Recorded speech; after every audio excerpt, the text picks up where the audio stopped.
We are live. Give us 1 second here. We had all sorts of technical difficulties starting this one up. Don't worry. We are going to go to the intro. Hang on. We had to start it live just because we were so basically if you go 10 minutes without starting it, it just cancels the stream. So give us 1 second, guys. We're just going to get our ducks in order here. Leo is at the arena. Just watched the Raptors win on the road after a lot of drama that just started up. So here's the intro, and we'll be with you in about 2 minutes. Okay. I'm going to pull us off.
All right, welcome to a collaboration between Pensare Basketball and Basketball Zone. I'm joined by Leo Bias here live from the game. Tell me how was that loss? How them onions taste?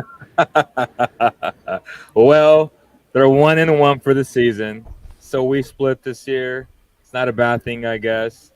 But overall, the game, from the Kings' perspective, like if you're a Kings fan, you hated it.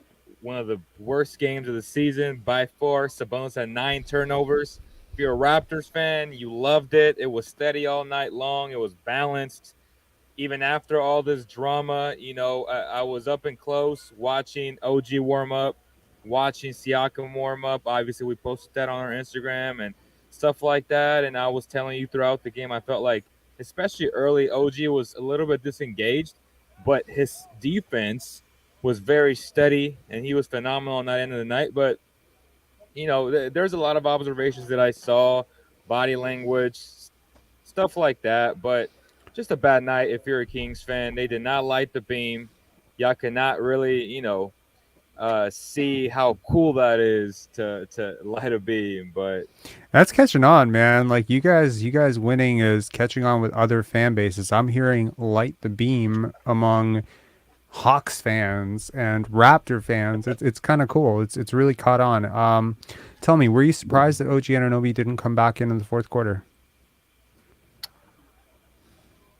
um, a little bit, just because there's a ton of Raptors media here and kind of talking to a few of them and more like in a group type of setting with other Kings reporters and talking Mm-hmm. about OG and potential trades, and them asking us like what the Kings have to offer, and just going kind of back and forth. But who knows? Maybe there's something in the works right now that we don't know about. That when stuff like that happens, they're trying to work out a deal. Like if you remember the Mm-hmm. whole Harrison Barnes trade from the Mavericks to the Kings, he got traded during the game, and they literally had to tell him to go sit down.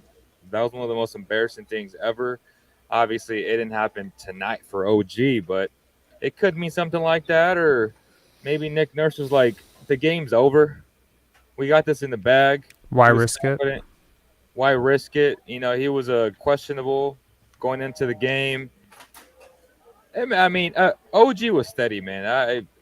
I was impressed defensively. And before the game, what I was impressed by the most, watching up I mean, I was like a foot away from him, was his mechanics. I know he's struggling shooting the ball this year, but his mechanics are so good.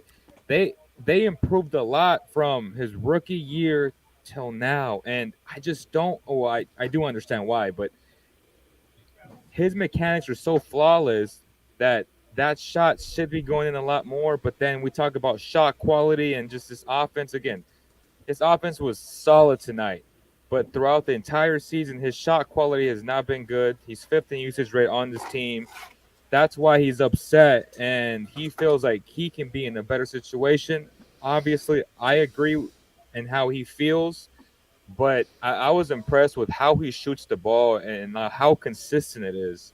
So What'd you think was okay? So overall, I think this is about one of the best efforts that I've seen from the Raptors all around. I am reminded of two early videos that I made um, during the off season. Two of them, which look pretty foolish right now. Number one, I said Precious Achiuwa is the X factor for this team. The second video that I made was that the Raptors could be contenders based on their length, their size, their defensive switchability, and on the growth of Scottie Barnes. Tonight, it felt like this is, I mean, just for context to people who don't watch the Kings, this is a team where over the last month, I believe their offensive rating is 125. This is like one of the smoothest, most like hitch-free offenses in the NBA. They shoot like crazy lights out. There's lots of movement. The offensive principles, it's beautiful basketball. Tonight it didn't look really beautiful. What did the Raptors do that you think like really suffocated the Kings? I just felt like their length really bothered Sabonis. it, it bothered Fox when he would drive. The Raptors did a great job in using that lane to really change angles for Mm-hmm. for Sabonis, especially because he had 9 turnovers, which is not very common for a guy like that who was a walking triple double. I mean, he's been playing phenomenal all season long. So to see them really bring a hard double sometimes a soft double, it would confuse him, and the Raptors are able to do that because they're so good when it comes to switching, and they Mm-hmm. have the length and the versatility that's not something that Sabonis sees every single night.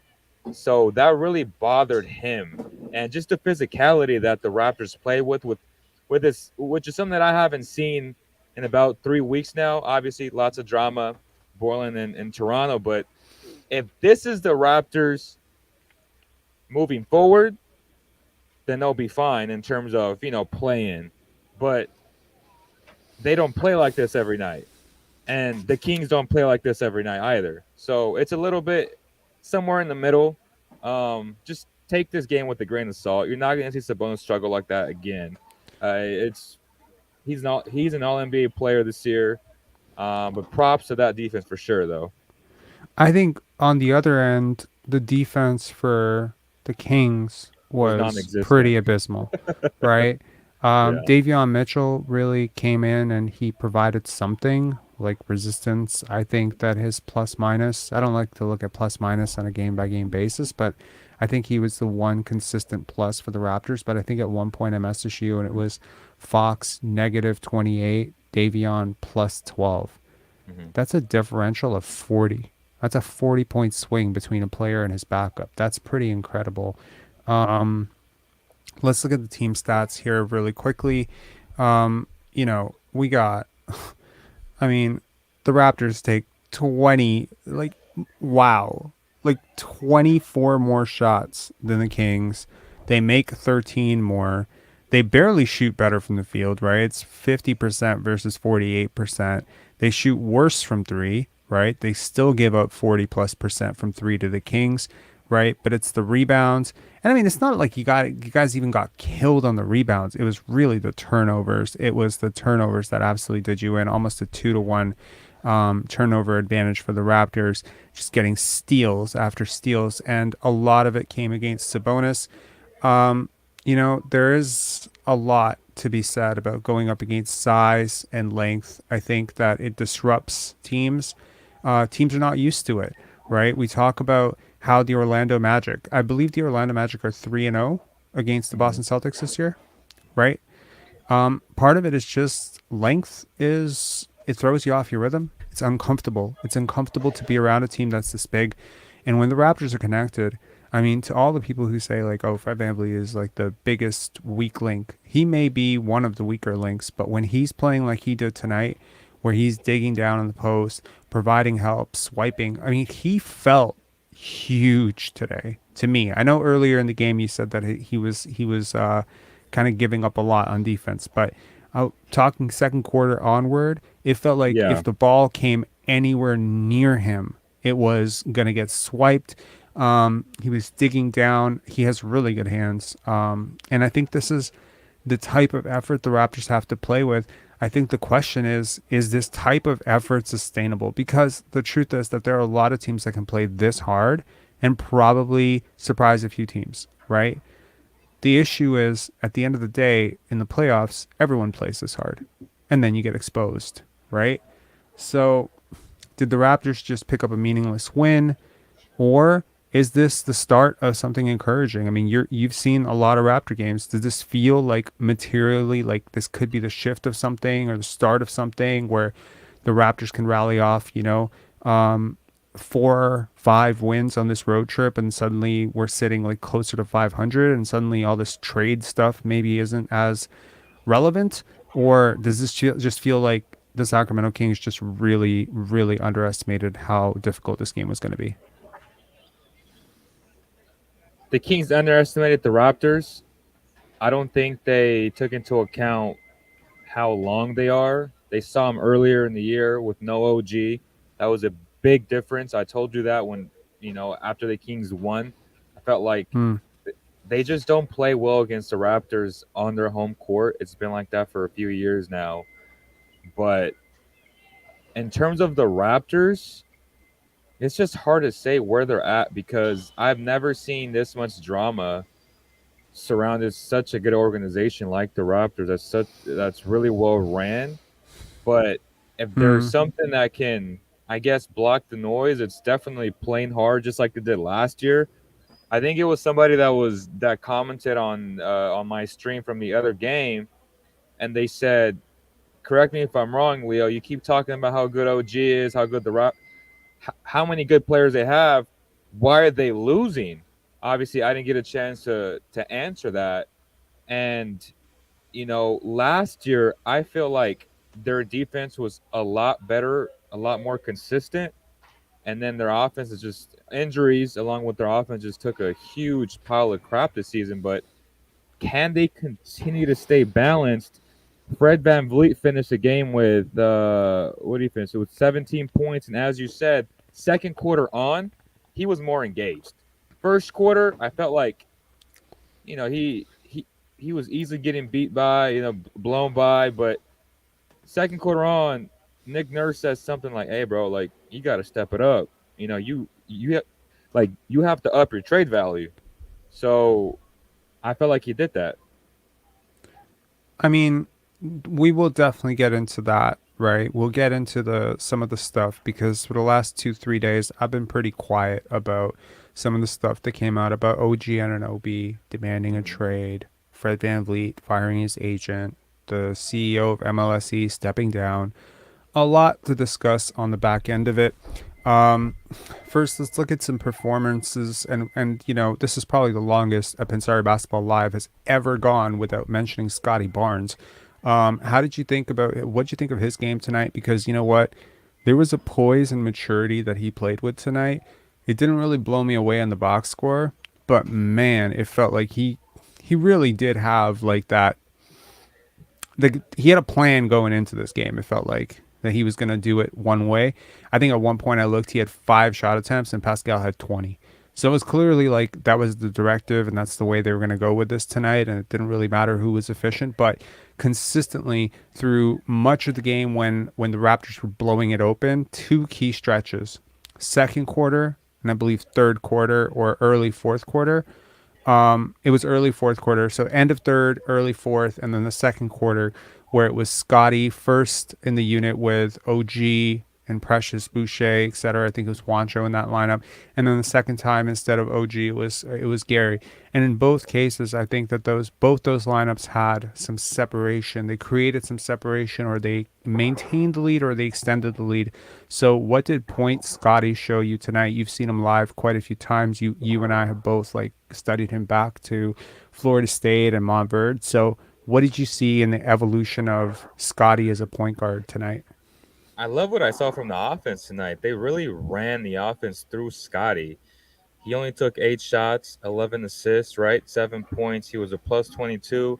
But it was, as you said, his maturity to really find the open man. At least they would throw him the ball, in the paint. What he wants to do is just like Sabonis. He's not ultra aggressive, which sometimes I knock Sabonis for that. Like tonight, there were so many moments where he could have just attacked and he didn't. He was trying to make the pass, but the length of the defense was way too much for him. But tonight, Scottie Barnes played under control.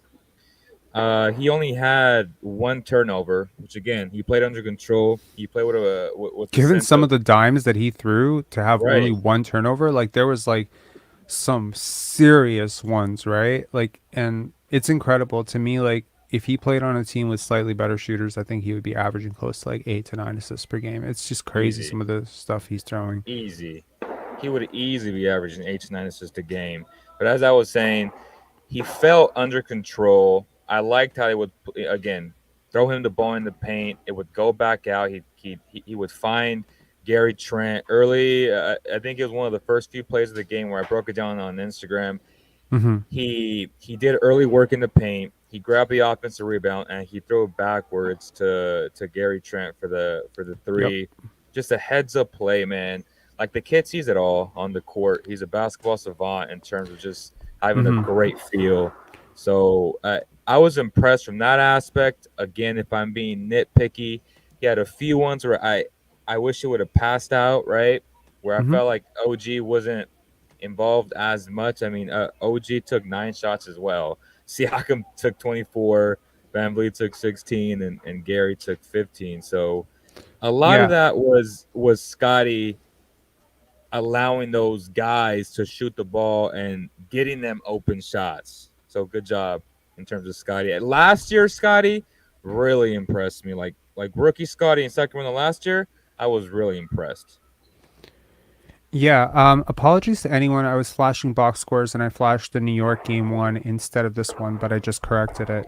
Um, yeah, I think this was just a concerted team effort. Now, I spent quite a bit of the last few days. You check out my Instagram stuff, talking about the offensive and defensive impact that Precious Achiuwa has on this team, and it's pretty incredible.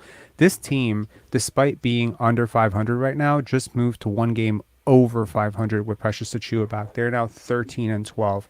Literally every single thing about this team gets better with him than without him. They score more points, they get more Yeah. rebounds, they shoot higher from the field, they win more games, they rebound more, they block more, they steal more. It's literally everything. It's kind of the inverse of Fred, where almost every single thing gets worse when he plays versus doesn't play. That's, yeah, me taking a bit of a dig at Fred, but in all honesty, it's true. This is just the numbers. What did you see from him tonight? Because a lot of fans and probably myself, definitely myself included, would argue that in terms of potential, there isn't really a player on this team that has better defensive potential than Precious Achiuwa. I was impressed with the shot making. Like if I'm being honest, I mean he had some shots in the corner there where he was like talking to me, you know what? Like he was high fiving people in the crowd. I was like, okay, Precious. How sustainable is that? I don't know. I feel like the Raptors had a lot of shots tonight, and they had a lot of Hmm. shots to take, but their their zone defense would. And I'm glad that Nick Nurse. I'm not glad because the Kings lost, but they should be going zone, going back to man, like switching it up to where it confuses some teams, and the Kings couldn't, for the life of them, could not break that damn zone.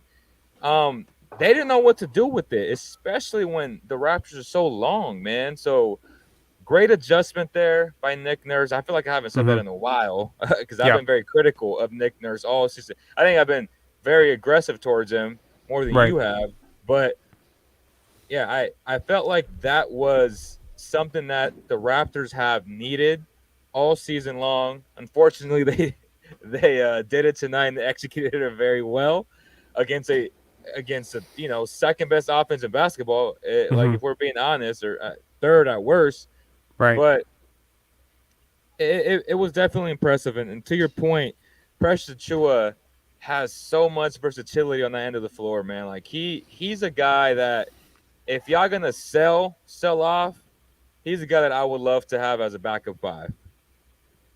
Hmm. I think he would be your starting five, to be honest, and he should over be. over Sabonis. No, no, no, no. You or you start him at 4 or Oh, something, okay, dude. okay. I'm like, He's I was about so to say over freaking. Sabonis. No, he's Okay, so good. He and look, if he puts it together, and he put in so much work this offseason, it didn't really come together for him yet. But Precious Achiuwa was my X factor going into this season, and that's crazy because I was expecting huge growth from Scottie, but what Precious can do for this team in terms of rim protection is such a crazy thing.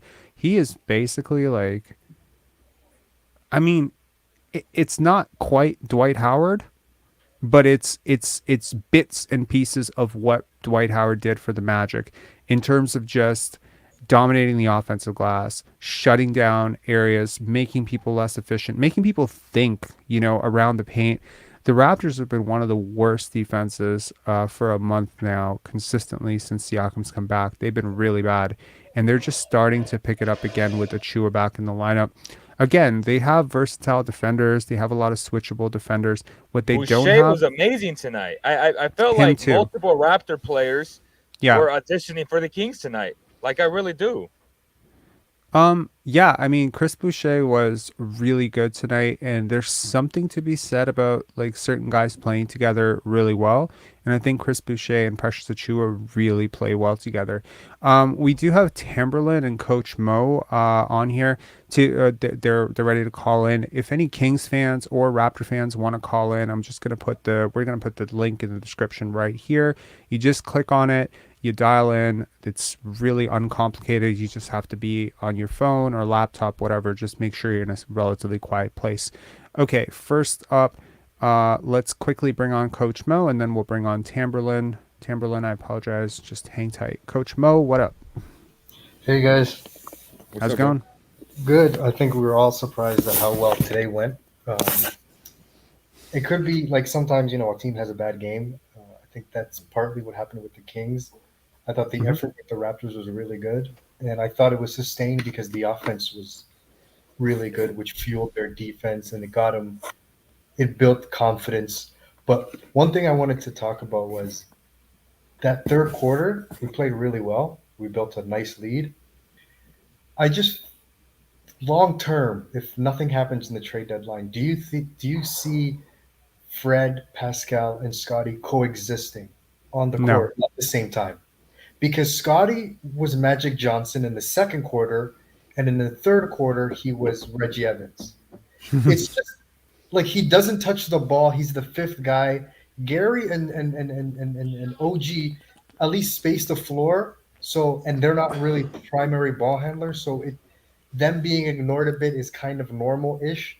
I just think today it worked. Today the my turn, your turn, Fred and Pascal are the only ones to touch the ball and they dominate. Today it worked. So kudos to them. I mean, it didn't Long really term, work. I mean, it was really the defense yeah, that I that know, shut I it know. down, right? I Today mean, the it worked box Kings. score wise. Today it If you worked box score wise. But Let's put it this way: if you give up a normal outing to the Kings, if you don't do this on defense, and defense is a team thing, it's Mhm. connected, right?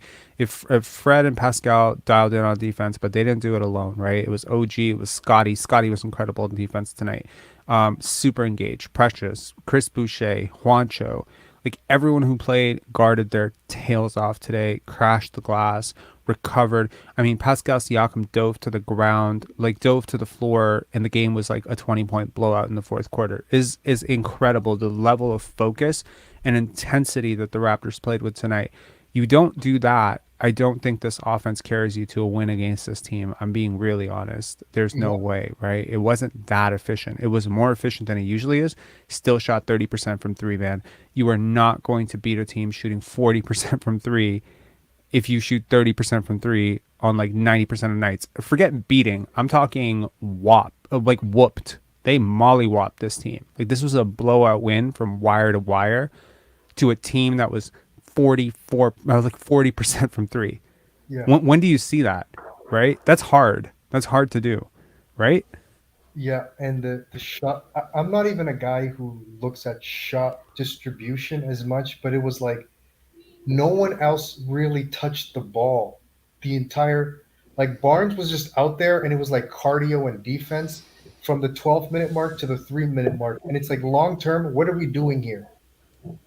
Well, If I mean, look, because I don't, you know what I there mean? seems to be a bit of a, an understanding, right? I mean, if you can, I mean, Leo, you were watching the bench, right? The Raptors bench. Did this team look like super connected or they look kind of disconnected? Um, I don't feel like they're connected, but tonight because they were anytime you're winning, Yeah, especially like on the court, you're not gonna show whatever disgruntledness that you've been showing in Right. the last 2 weeks. But yeah, I Right. felt like before the game, honestly, like, and I don't want to, be like, oh, Leo said this. Like, I felt like OG just didn't want to be here. If I'm being honest with you, like in that video, like I have a video that I didn't post for that exact reason, where he just looked like disengaged, like he just didn't want to be here. Period. Hmm. Well, I mean, look, I don't blame the guy. First of all, he's a clutch client, right? And I guess we'll get into this more with Tamberlin, for sure when we talk about the OG rumors and all that stuff. And I mean, like, I'm not even mad at the guy. He's one of my favorite players in the NBA. I don't blame him because you know what? He came into this season asking for a bigger role. He's guarded his tail out on defense. He's at least for much of when Siakam was out, there was a lot of buzz about, hey, maybe he's an all-star this year. He might be like one of those guys to get snubbed for all-star. And suddenly you look at his usage and he's fifth on his own team. yeah, Like that's crazy to me. But at the same time, it's not that crazy when you consider the guys ahead of him. You're like, who are you bumping, right? Obviously, you and I could probably say, yeah, well, obviously Fred.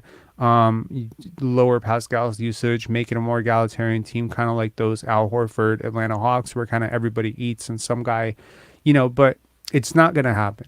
It's just not gonna happen. We've tried it. We've seen it. It's not gonna happen. These are all, like four guys with dollar signs in their eyes. Four guys, yeah. But right? if you're OG, you're like, okay, Pascal took 24 shots to get 26 points. Fred took 16 shots to get 17 points. Gary took 15 shots to get 16 points. He's like, I can do that. I can No, do that's that. that's fair, but like sureness on offense is also a thing, and I will say that while there have been times earlier in the year where OG looked like he was really starting to pick it up offensively, and there was like encouraging moments where there was a little bit more fluidity on some of those drives, and there was like some even like success in the post ups. Now I'm being really honest. Like I feel a little bit more sure with Gary having the ball, just in terms from like a turnover perspective. Again, like I love OG. I think Yeah, he's like if you're talking asset to asset, the defense swings it for OG, but OG, the offensive fluidity, creativity, the proneness to yeah. turnovers, he's evolving.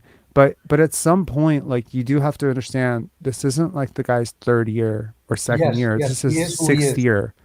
Yeah, So I mean, like he may still evolve later, he may still develop that fluidity, But at this point, like Gary's 24 years old and he's already doing things that OG couldn't even dream of in terms of like offensive package.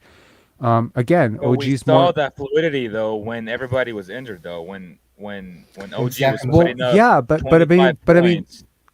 no, I agree with you. And you know, if you're gonna run an offense around OG, because he's a better shooter than any of these guys. Like I don't care what anyone Yeah. says, like on a healthy season when he's not got any risk issues, this guy probably shoot 38, 39% and guard the shit out of the ball and take the toughest matchup on every single night. He's a terribly valuable asset. But as an isolation scorer, as a playmaker, as a guy who's going to be like ultra high usage, I'm not sure I'm there with him. Whereas, like, hey, 4 or 5 years ago, 3 years ago, even, I could sell myself into, okay, maybe he becomes Kawhi Light. You know, maybe that's kind of where he's going with his career. Right now, it doesn't feel like Kawhi Light. It feels like maybe Ron Artest, that type of thing. yeah, And look, Ron Artest could give you 22 points on any given night. I mean, he had some huge explosions. In fact, I believe it was the Sacramento Kings where that complete career resurgence where he was pretty much done with basketball. And then your coach was just like, all right, I want you to start. I want you to carry us. And he carried you guys to the playoffs. Ron Artest's a hell of a player, meta world peace. But I don't think you're winning a championship with him as one of your top two options. Maybe you could have. Maybe you could argue like you. I don't think I'm so. I torn don't on think it, so. but it's like if I have to compare the package, the total package of Siakam's isolation scoring and playmaking and shot making, etc., versus OG's, I have to give the edge to Siakam. I have to give the edge to Barnes as a playmaker, and I have to give the edge to Gary as a playmaking option. So maybe you trade Fred VanVleet and OG gets fourth option, but it doesn't seem like he's happy with fourth option either. I think So if you trade Fred, everyone touches the ball more. I don't no, even that's fair, and I think Scotty would happily defer to OG and probably like I don't like people really don't understand Scotty Barnes. Like I think this guy would be very happy with 12 points, 10 assists, 8 yeah, rebounds. I think he yeah, would be really happy playing that way until his scoring develops more. You know, this is not a guy who's going to go out and jack 20 shots a game, and if OG needs the ball, he'll happily give it to him. The issue is that it's really difficult because basketball is a game of rhythm. It's really difficult to get your rhythm with a guy who consistently misses you wide open in the post or misses. It just yeah. throws bad passes to you. You know, there was a stat that we were going over on the weekend about points per possession out of scoring touches and passes, and the passes thing threw people for a loop because people started getting like, whoa. Fred's not that bad as an isolation scorer because he takes so many threes and his shot quality is so great. But it's actually the quality of his passing that people are shooting so poorly off of. And that's why his isolation play has typically resulted in such poor offense for the Raptors. Yeah. Okay. Thanks a lot, Mo, for coming Yeah. on. You have any final thoughts? Appreciate Yeah, I think I just don't think Scotty and Fred can coexist long term because I don't Yeah. think Fred will allow it to happen. I just don't think it will happen, and I Yeah. just don't see how Barnes can be on the court for 9 minutes and not touch the ball. I just don't see. I mean, he I'm touched the thinking ball, long right? term. I mean, off a rebound, sure. I mean, he touched it physically, but did he do anything with it? It's like long term. What are we doing if we keep him? Look, I don't speak for Scotty, but I'll tell you this much. He'll take a 20-point game. I know what you're saying. I totally do. I'm not Trust saying me. he wants to shoot, but Yeah. You're saying he wants to play make. He wants to like yes, initiate the or at totally. least share the duties. But see, here's the thing. The only thing that's really pissing Scotty off right now, and I don't speak for Scotty. I'm not his keeper. I'm not like his brother or his best friend. But I am telling you that the only thing that's really bothering him right now is not his role on offense. It's specifically that whatever the shit is happening, he doesn't agree with how the team is playing and they're losing. If he didn't agree with how they were playing last year either, by the way. There's a lot of boneheaded isolation plays last year where he was like looking really frustrated. He was like, gesturing, but they were winning. He doesn't care as long as you're Yeah. winning. But if you're not winning and you're playing garbage basketball, he will throw a fit, and that's why when he was drafted, I remember saying the Raptors are never going to miss the playoffs again as long as this guy's on the team because he's not going to let them, right? I also said that if a really terrible team had drafted Scottie Barnes and they insisted on losing, that he would probably go to jail because he'd kill someone, including his coaches. He doesn't do losing, man. He just doesn't do losing. Some guys, they do losing. they're okay with losing. If team Yeah. starts to lose, they're just like, oh well, next year, Yeah. right? The one thing I gathered from that interview that I did with Brian was there was no quit on this season. And that's when I really shifted my focus and I was like, oh man, like they're still trying to turn this shit around. It's not even the Raptors, it's Scottie. Like Scottie didn't just come out of the season and be like, okay, well, I didn't get my 23, 24 points per game. I'm not going to be an all-star. I'm going to miss on my goals. Fuck it. Let me just start again next summer. No, it was like, wait a second, there's 3 months left. You know? I want to give a shout out to Nick Nurse. At least he at least figured out recently to have him actually run the bench unit without Fred and Pascal on the court. Who's been At calling least for it all year? you can All you, year. you can find pockets where he's developing as a primary playmaker. At least you're finding it instead of Absolutely. hiding him Yeah. in, with the other two guys. Hey man, he's running Mo. the Raptors 905 bench unit, right? So anyway, all right, Mo, thanks a lot, man. I just want to go back and like do a film session on OG when everybody was out and he was having these explosion of like 25, 26 points, just to show that my eyes saw fluidity offensively, one-on-one, attacking the rack. Like he was so good. He's He showed me effective. those He's not flashes. fluid. He's effective. He's still upright. He still loses his balance every now and again. But I will agree with you. It looked like he had turned a corner, and now it seems like he's gone right back. But, you know, one of the things that Chris Boucher said, we're going to get to Tamberlin in 12 seconds here. One of the things that Chris Boucher really said was sometimes you just need to find your place in the offense, right? You need to understand your role, where you place this. That's something that Scottie struggled with all year. It's something that Chris Boucher has struggled with. It's something that Precious Achiuwa struggled with. Quite frankly, in my opinion, when you have bad leadership, people really, there isn't a lot of communication about what guys are supposed to be doing, whether that's on Nurse, whether that's on Siakam, whether that's on Fred VanVleet. It doesn't really matter. The end point is a lot of guys, including OG, have at times struggled to find their place in this offense. Like, should I be the post-up guy here? You can't have everybody running to the same fucking spot on the floor. And if there's no like real structure on offense where it's clear, like I know that this guy's going to set a screen and that Herter is going to be running around. Like I know that that action is not being created. It's not the exact same action for Keegan Murray. There is some sort of structure within the Kings offense, which allows me to say that's Keegan's role. That's Herter's role. That's Malik Monk's role, or, you know, like it feels like that's Fox's role. I don't see Keegan trying to be Fox, and I don't see Fox trying to be Keegan. So that importance, it's how basketball's always been played, right? Always been played that way. Great with the Kings because everybody touches the ball here, right? Tonight was, you know, Everybody was wants the to play that exception. way too. Everybody wants to play that way too. Everybody wants to play that way. To your point, it's just a fun way to play basketball. I It think totally is. somebody said Andreas Dangler. Can we get it? My assessment on Keegan so far. I thought he had a great start. He had a rough like few months, and as of late, he's been a killer. I mean, we have seen the improvement from just attacking closeouts a lot better, getting to his mid-range shot, and tonight Raptor fans saw how incredible of a shooter that guy is. Like that guy is a bona fide sniper. Like he is that good of a shooter, bro. He's been shooting damn near 50% for like a while now. Well, let's bring on someone who definitely agrees with you on that. Hey, Tamberlin, how's it going? Good. How are you? I'm Sorry, good. Leo. I How are honestly you? thought this was going to be a Kings win. I've been watching so many Kings games lately. Can I just remind everyone that the Kings got Kevin Huter for nothing? Like, what That's was not it? true. Mo They gave a Mo future Harkless, first. Justin Holiday, and a protected first-round pick. That's not nothing. Well, not much. But I was a really Like big Raps fan did, of that move. I was a really big fan of that move. I remember telling Leo right away, I'm like, this is going to be a really good move for you guys. Man, he's so good, and I love Keegan. Keegan, I think he plays so within himself. Like he's so much wiser than the normal rookie, you know? He is How 22. about that baseline pass from Scottie out to Chris Boucher in the first?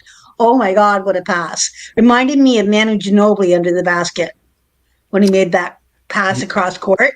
But this one was out to the top of the arc. Oh my God, what a pass. Can Crazy. I just say that it's such a relief to hear someone comparing Scottie Barnes to Manu Ginobili, because earlier today, I read a post. You know where I'm going with this, right? I read Yeah. a post from Malachi Flynn's dad comparing him to Dennis freaking Rodman. Yeah, I saw that shit. Like, whatever.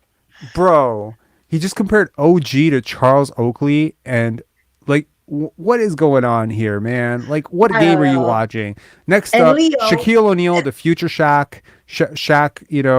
Who else? Chris did you Boucher. I see the feel like fight I got Chris, in with the guy that was trolling Kevin Garnett, who was calling Scottie a real one? And this guy was saying he's a role player at best on Twitter. I think he liked the tweet that I sent him back. I was pissed. This guy was calling Scottie a role player who's never going to be anything. And Kevin Garnett had said, this kid is really special. Like, he's an OG. And someone didn't understand the term OG. They thought they were comparing him to Anunoby. And I was like, no, OG, like old school, like a special guy or whatever. Anyway, this guy and I got original into it on gangster. Twitter. It's original Yeah. gangster. And Yeah. honestly, This guy like the and I got reason, into it and on I'll tell Twitter. you, like it's funny because I wasn't like a really huge KG guy. I wasn't. I had some issues with him in 2004. But I will tell you that one of the things that when I saw Scotty play in high school, the first thing I thought was he plays the same intensity that Kevin Garnett played with. It's Yeah. that same fight. It's that same Like fire. It's recognizes that like, dog. yeah. And so it was just kind of like there was an over under in my head of like, when is Kevin Garnett going to make a public declaration in support of Scottie Yeah. Barnes? It happened in his second year. I'm not surprised that he identifies with him. They have a lot in common. Yeah. Like a crazy amount in common. Didn't tonight was like what I expected the Raptors to come out with at the beginning of the season. The ball movement, the lockdown defense. It was probably the first time I can think of all season, and ironically enough, with probably the fastest guard other than Jaw in the league. And Mm. there was no straight line drives. Like Fred's, I give him a hard time, but he played really good tonight on defense, and we got to give him credit when he plays well like that. And Pascal and Fred typically will go into like ISO mode at least for a quarter or half a quarter, 5-10 minutes a game. And that's when we lost a lot of these games. And they didn't do that tonight. Something else I looked up, if I can find it here. Yeah. The biggest difference between this season and last season is our clutch time games. Last year, we were 57.8% in the 45 clutch games that they played. They won 26. This year, they're 42.9%. They've only converted on 12 of the 28. So I mean, that's one of the big. that's a really good point. I think the Raptors have outscored their opponent total this year. I think they're up on net on net differential, and yet they're what 6 games under, 5 games under 500 right now. So I think that does speak to what you're talking about, which is namely they're pretty bad at closing out close games. They've blown a lot of really close ones. And I think maybe that what speaks to that the most is that even when I think the Raptors were up like 15 points with 3 minutes to go, I'm like, there's still a chance. Like I with know. most I teams, know. there shouldn't be a chance. But I'm like, Fred VanVleet, 3 layups, that air ball, and a Pascal Siakam air ball 3, and the Kings are back in it with like three or four hot threes. And, this team has coughed up so many late. I think it's so weird to be a Raptor fan right now because on the one hand, yeah, No I'm gonna be kidding. honest. Like I was kind of rooting for a loss here. Not even kind of. I was definitely rooting for a I loss. expected a loss, to be honest. In my odds preview, I picked the Kings to win and cover. Right.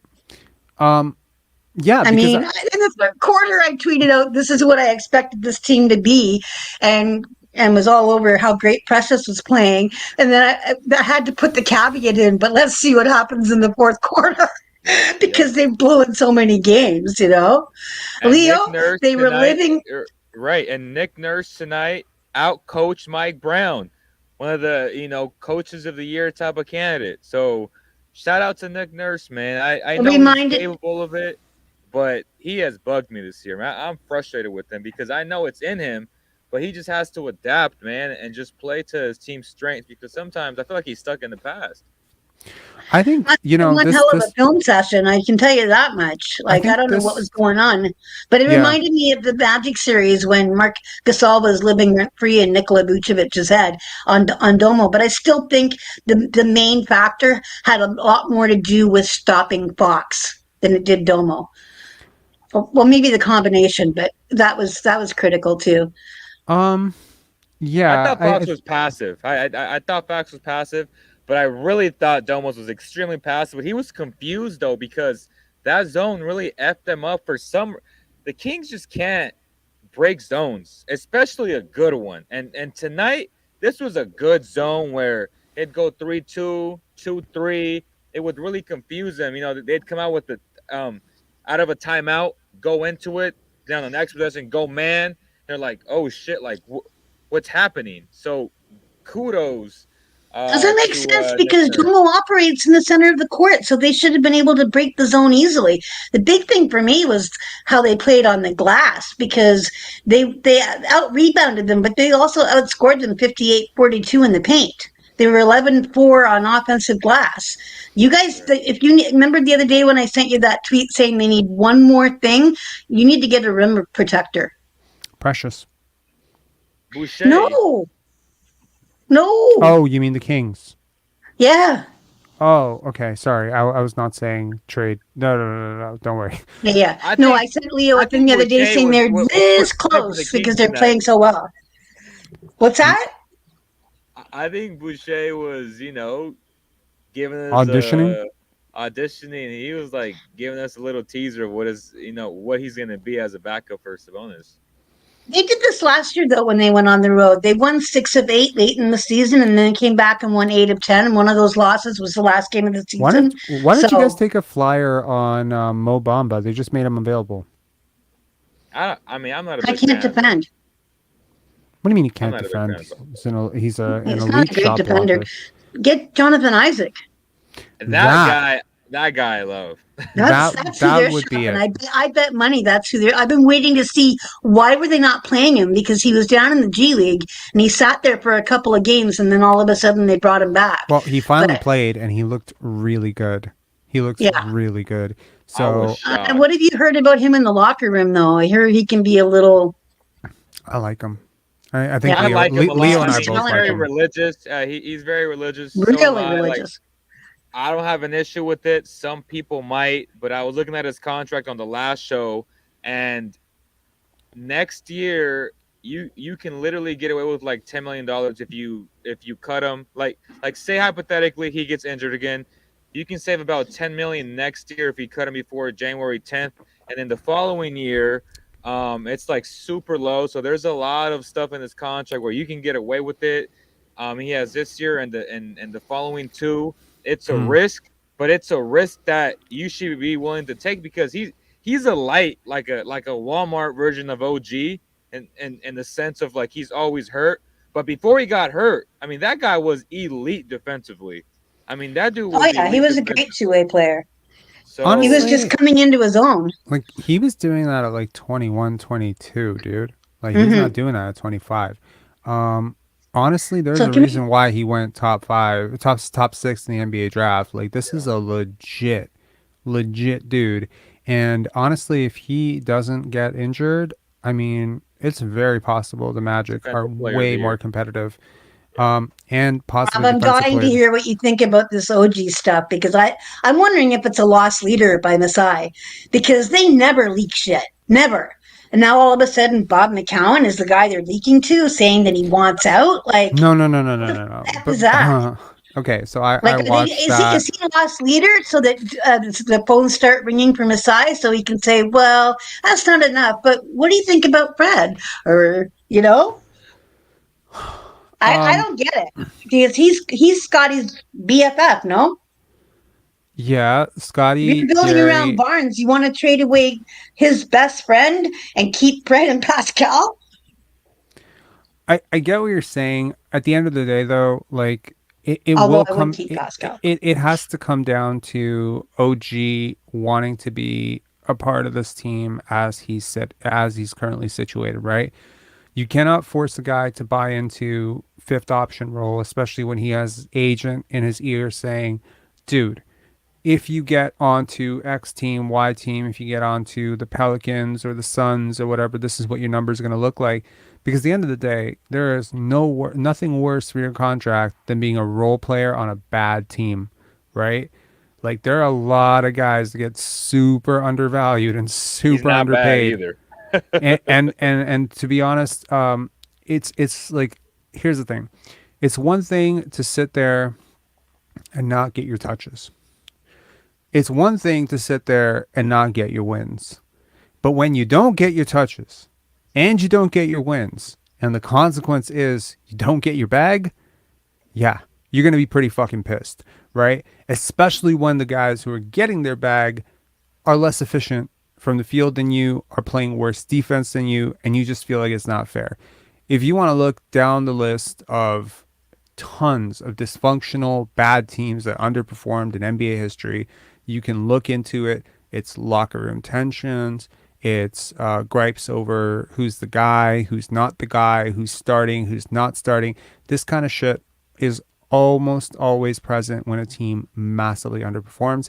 And relatively speaking, from what I've heard around the NBA, it doesn't feel like other GMs are all that sour on the Raptors core just because they're losing. It seems everyone understands this is a complete opportunity for them to come in and maybe offer like maybe 99 cents or 97 cents on the dollar. But people are not coming in and saying, okay, well, we know you have to trade OG, so here's a first round pick. It's not like that at all. The other thing I'll say is there's two reports. Number one, the report that there's so much to catch up on, right? Number one, the report was that some team offered 3 firsts for OG Anunoby. Someone I spoke to said nobody benefits more from that report leaking than the Raptors. Who do you think the team was? It don't mean it's true, but that's a lot of good leverage for the Raptors. I mean, though. It's a big deal depending on which team it is, though. It may be true. However, the issue with that is which picks, because you see, like, there's a version of this where, let's say, for instance, I'll give you an example. Detroit unprotected 2023 is worth more than like 4 draft picks right now. Houston unprotected 2023 is worth more than maybe 5 2025, 2026, 2027. GMs often like clamor over this idea of like, oh, well, you know, this is a future pick. But once you add in protections, who the pick belongs to, all the stipulations, there's a lot of picks that will never convey. There's like stipulations written into it where it's like it's top 10 protected. If it doesn't convey, it's top 5 protected. If it doesn't convey, it becomes 2 seconds or some shit like that. So at the end of the day, this is just fool's gold for fans to get like really excited about the future. But these picks are not going to convey. And look, I have been aggressively pro tank for the last, I want to say, a month and a half now. Part of it was I didn't think that this team had stones to move off of Fred and Pascal, the 2 guys that I pretty aggressively would want off this team. The other thing was I honestly hate no man's land, and I don't trust this team to do the right thing when it comes to playoff time and just play team basketball. I don't want to see this team get bounced to the Atlanta Hawks as Trae Young heats up and Fred VanVleet shoots 5 for 35 trying to gun for the bag, right? I don't want to see that. I think it's just depressing. I think it's a waste of a season.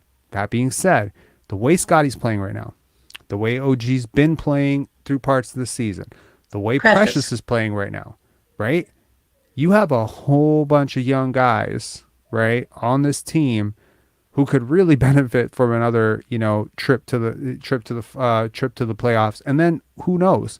A defensive team like this, one hot shooting series, they could be a prime candidate to upset someone at the top of the East. They've played Cleveland extremely well so far. They've played Boston pretty tight. They've obviously there's a team that they swept. Who did they sweep? Yeah, they swept the Cavaliers. They swept the Cavaliers so far. They've killed I think Knicks. they've killed the Knicks as well. So if the Knicks are the team that you're battling for the play-in spot, I could definitely see a situation where you could beat the Knicks in a do or die situation. Do I think that Randall is more talented than Siakam? No, I really don't. I think they're pretty even footing, but I think the Raptors have a little bit more to offer and throw at them.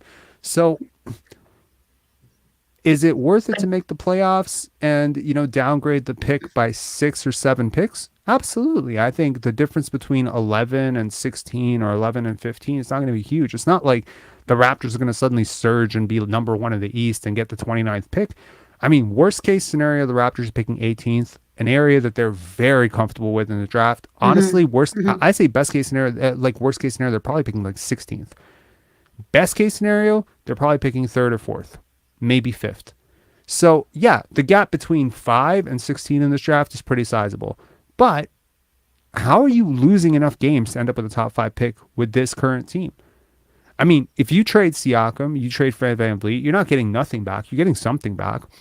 The minute you trade those guys, I'm telling you right now, what's going to happen is Scottie is going to carry this team to 500 basketball. Yeah. I know it's going to happen, right? Yeah. Because whoever the fuck is coming back, there's going to be no scouting report on that team and how they play. And Scottie is just really good at instinctively figuring out where guys are on the court and stuff. I tell you right now, they'll reel off 5 straight and the tank will be in the garbage anyway. The only way to really tank aggressively is to trade Siakam for like Kevin Love, buy out Kevin Love, and like take 4 draft picks or something, and then shut down Scottie Barnes for the year. It's just so hard to be as bad as we want to be. And I was doing the math on it.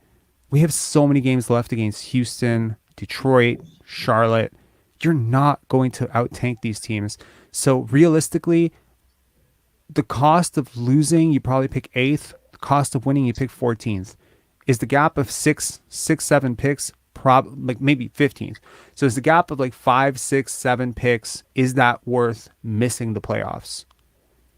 I mean, from an MLSE perspective, you probably go for 8th, I know Masai said playing for what, I've said playing for what, but at this point, go for it. And the other thing is, you're in a way more... Except that the year that they weren't in the play. Look, everyone has expected the Raptors to lose, right? Everyone's expected this team to just pull the plug on the season. That's been the dominating narrative. Now, they go out on the road and they stomp. And I do mean stomp. And I want to avoid saying curb stomp because there are some racial connotations to that word. But stomp a really good team that was rolling. Yeah. Do you think 7 that and 1? But do you think that every single GM that's currently kind of like haggling over that final pick just realized, oh shit, I might actually miss my window to trade for OG Anunoby or Pascal Siakam or Fred VanVleet. I better do this. I think this is just one of those wins that shakes the hemisphere a little bit because of how it happened. It's on the road. It's against a really good team. It's the second win in a row against a pretty good team. I mean, they're not beating Detroit here, where it's like, oh, it's meaningless. They just beat 2 pretty decent teams. And this is coming on the heels of, like, they beat some really good teams in January so far. Mm-hmm. So if they start reeling 3-4 wins, I mean, there's probably going to be a growing concern among I'm worried about which of the competing things are going to win.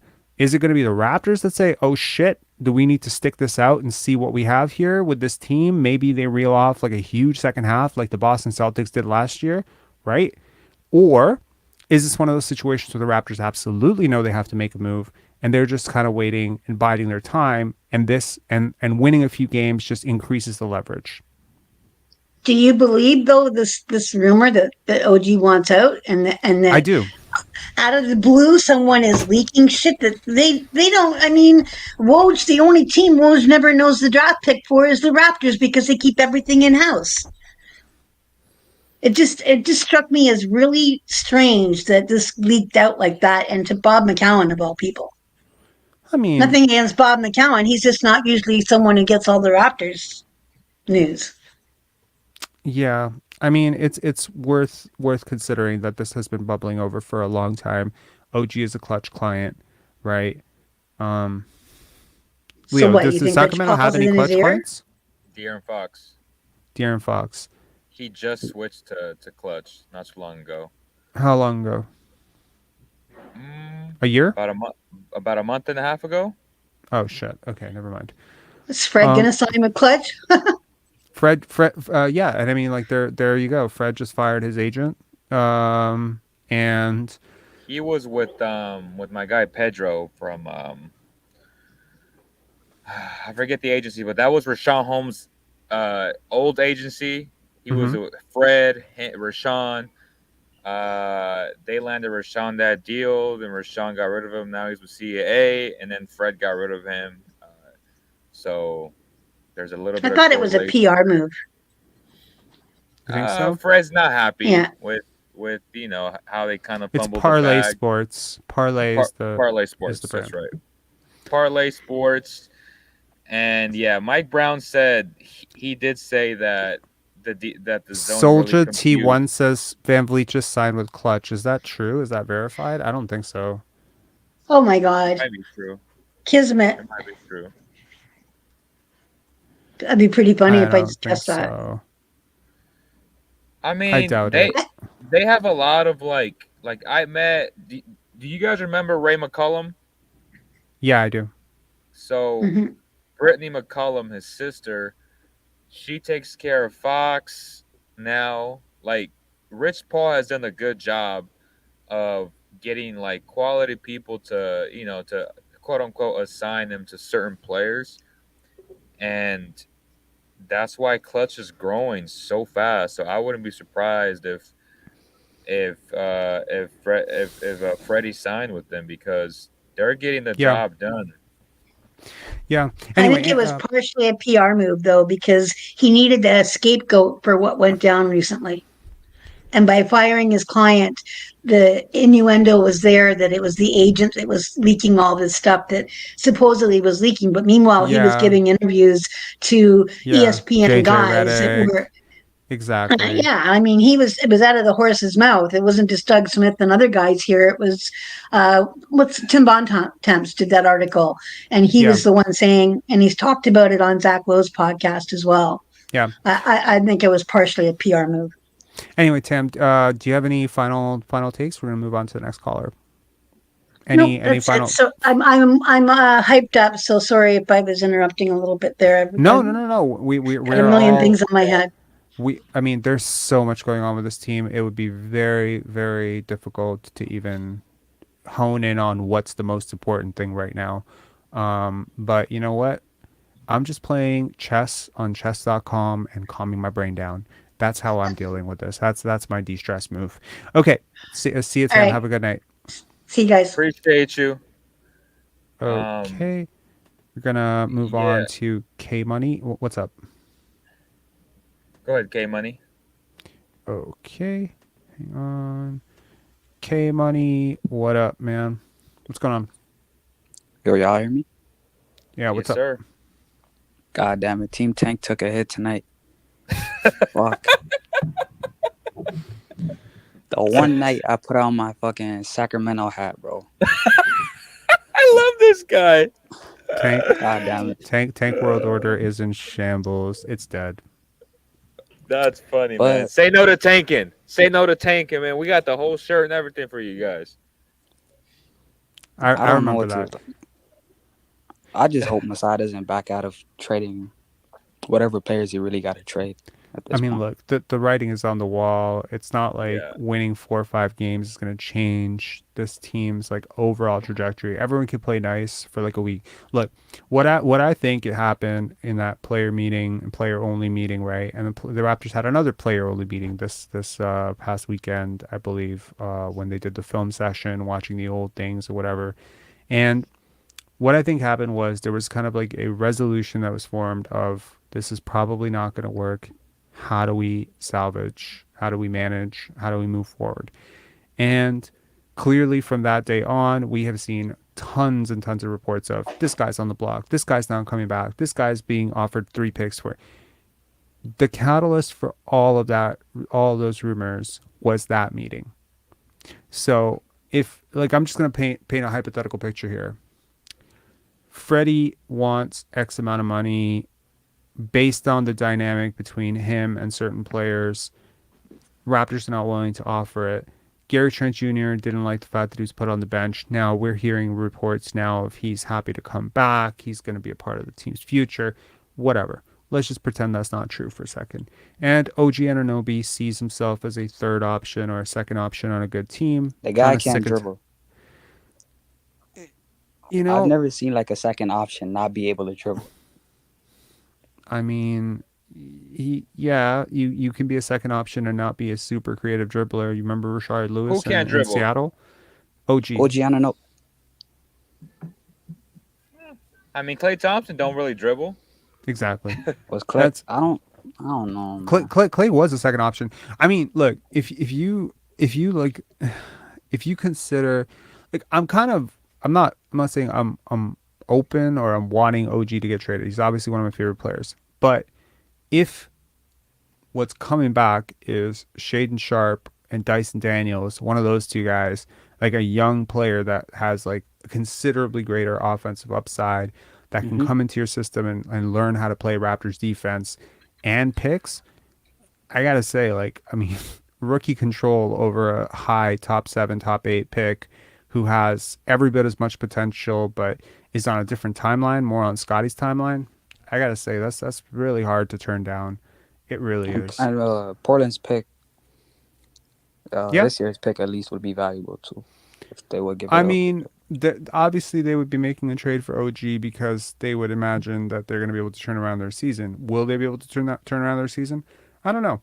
But I look at teams like Portland and I look at Sacramento and I just say like, Jesus, like these guys just do not have like super defenders. And the Raptors have an embarrassment of riches. Like I feel like if Scottie Barnes was on the Sacramento Kings, he would be their lockdown defender. I feel like if Precious Achiuwa was on he would be the lockdown defender. I feel like if Pascal was on the fucking team, he would be the lockdown defender. So it's like you have 5 guys who would be like a lockdown defender on some of their team, and they can't find a way to defend together, which is just weird to me. But other teams are also looking at this saying, hey, like Fred could completely shore up my second unit's defense, or he could lead, my first unit, like, as a veteran leader. OG Anunoby could probably take, I think OG could probably take a 20th ranked defense and probably bring them to 12th. Like, I think he can raise your floor that much just because of how much he cleans up. Honestly, I think Pascal could do something pretty similar. And I also think Precious could do something similar. So all 3 of those guys, maybe Scottie's like the worst of those right now, just because he's so young. But like eventually I think Scottie could also do the same thing. So you have like 4 guys who can just raise the floor of your defense so much. Yeah. Any final thoughts, man? I'm still Team Tank. Yeah, me too. We're in the middle of nowhere right now in the desert. Fuck. In We the need to desert? lose more games. Are we gonna get a Moses? Like, is there some sort of like Moses reference coming I love up? this No, guy. Who is this guy? He's dope. he's K Money. He's Oh, K Money. K Money. He's. I remember one call with K Money where he offered me Kyrie, KD for Scottie and OG, and on the trade show. I remember that, and I was just like, K Money, you're off by like $50 million. He's like, I don't care. I don't care. I'm off by $50 million. Throw in Thad Young. He only makes $8 million. Throw in 8 Thad Youngs to make the salaries match. Anyway, K Money, I really appreciate you coming on. And yeah, I mean, maybe we'll get back to tanking and somehow manage to lose against Houston on this trip. I have no idea. But Yeah, man. yeah, I mean, losses. like, yeah. See you, man. Okay, and next up, and again, if you want to call in, whether you're a Sacramento native, if you're calling for the Kings or you're calling for the Raptors, I'm going to put the link in the comments right here. But you can also check the description if you miss it. Next up, we have Chris. Chris, what up, man? Hey guys, how you guys doing tonight? We're doing good. We're doing good. Or early morning on this side, I guess. Which side is that? This is you're in Toronto. Yeah. Yes. Okay, so I really just want to have an honest conversation about OG. Okay. I mean, this pertains to both Sacramento fans and Raptor fans because Raptor fans are trying to figure out how to keep him, and Sacramento fans are trying to figure out how to get him. So yeah, let's have an honest conversation about OG. How good do you guys really think OG is? Like, cause like I look at like Precious and like I don't think like OG's that much better than Precious. Defense or offense? They're just really Bro, different. Defense is really close. Obviously, offense. I think obviously OG has the edge because he has a more consistent shot. But like Mm. Precious is just so is like so like he's more coordinated and so fluid, and then like You want who my do you honest feel more opinion? comfortable with guarding De'Aaron Fox? Sorry, OG or Precious? And be honest. Precious. Hell no. I'm telling you, he's it's crazy. so freaking quick. Fox Yeah. is fucking Dude, cooking. last year, okay, first of all, like I think Tyrese Maxey and De'Aaron Fox are two of the fastest, burstiest guys in the league. I remember last year where Precious had to switch on to Tyrese Maxey in the playoffs, and I literally think he might have been our best option on him.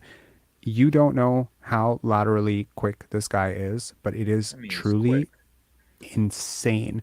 The idea that the Miami Heat gave up on him, it's really staggering to me, because there was like some idea that he might be like Bam Adebayo. I don't think he's Bam Adebayo. He strikes me as a completely different beast altogether. Very high on Precious Achiuwa. Hate his basketball IQ. Hate his that's basketball IQ.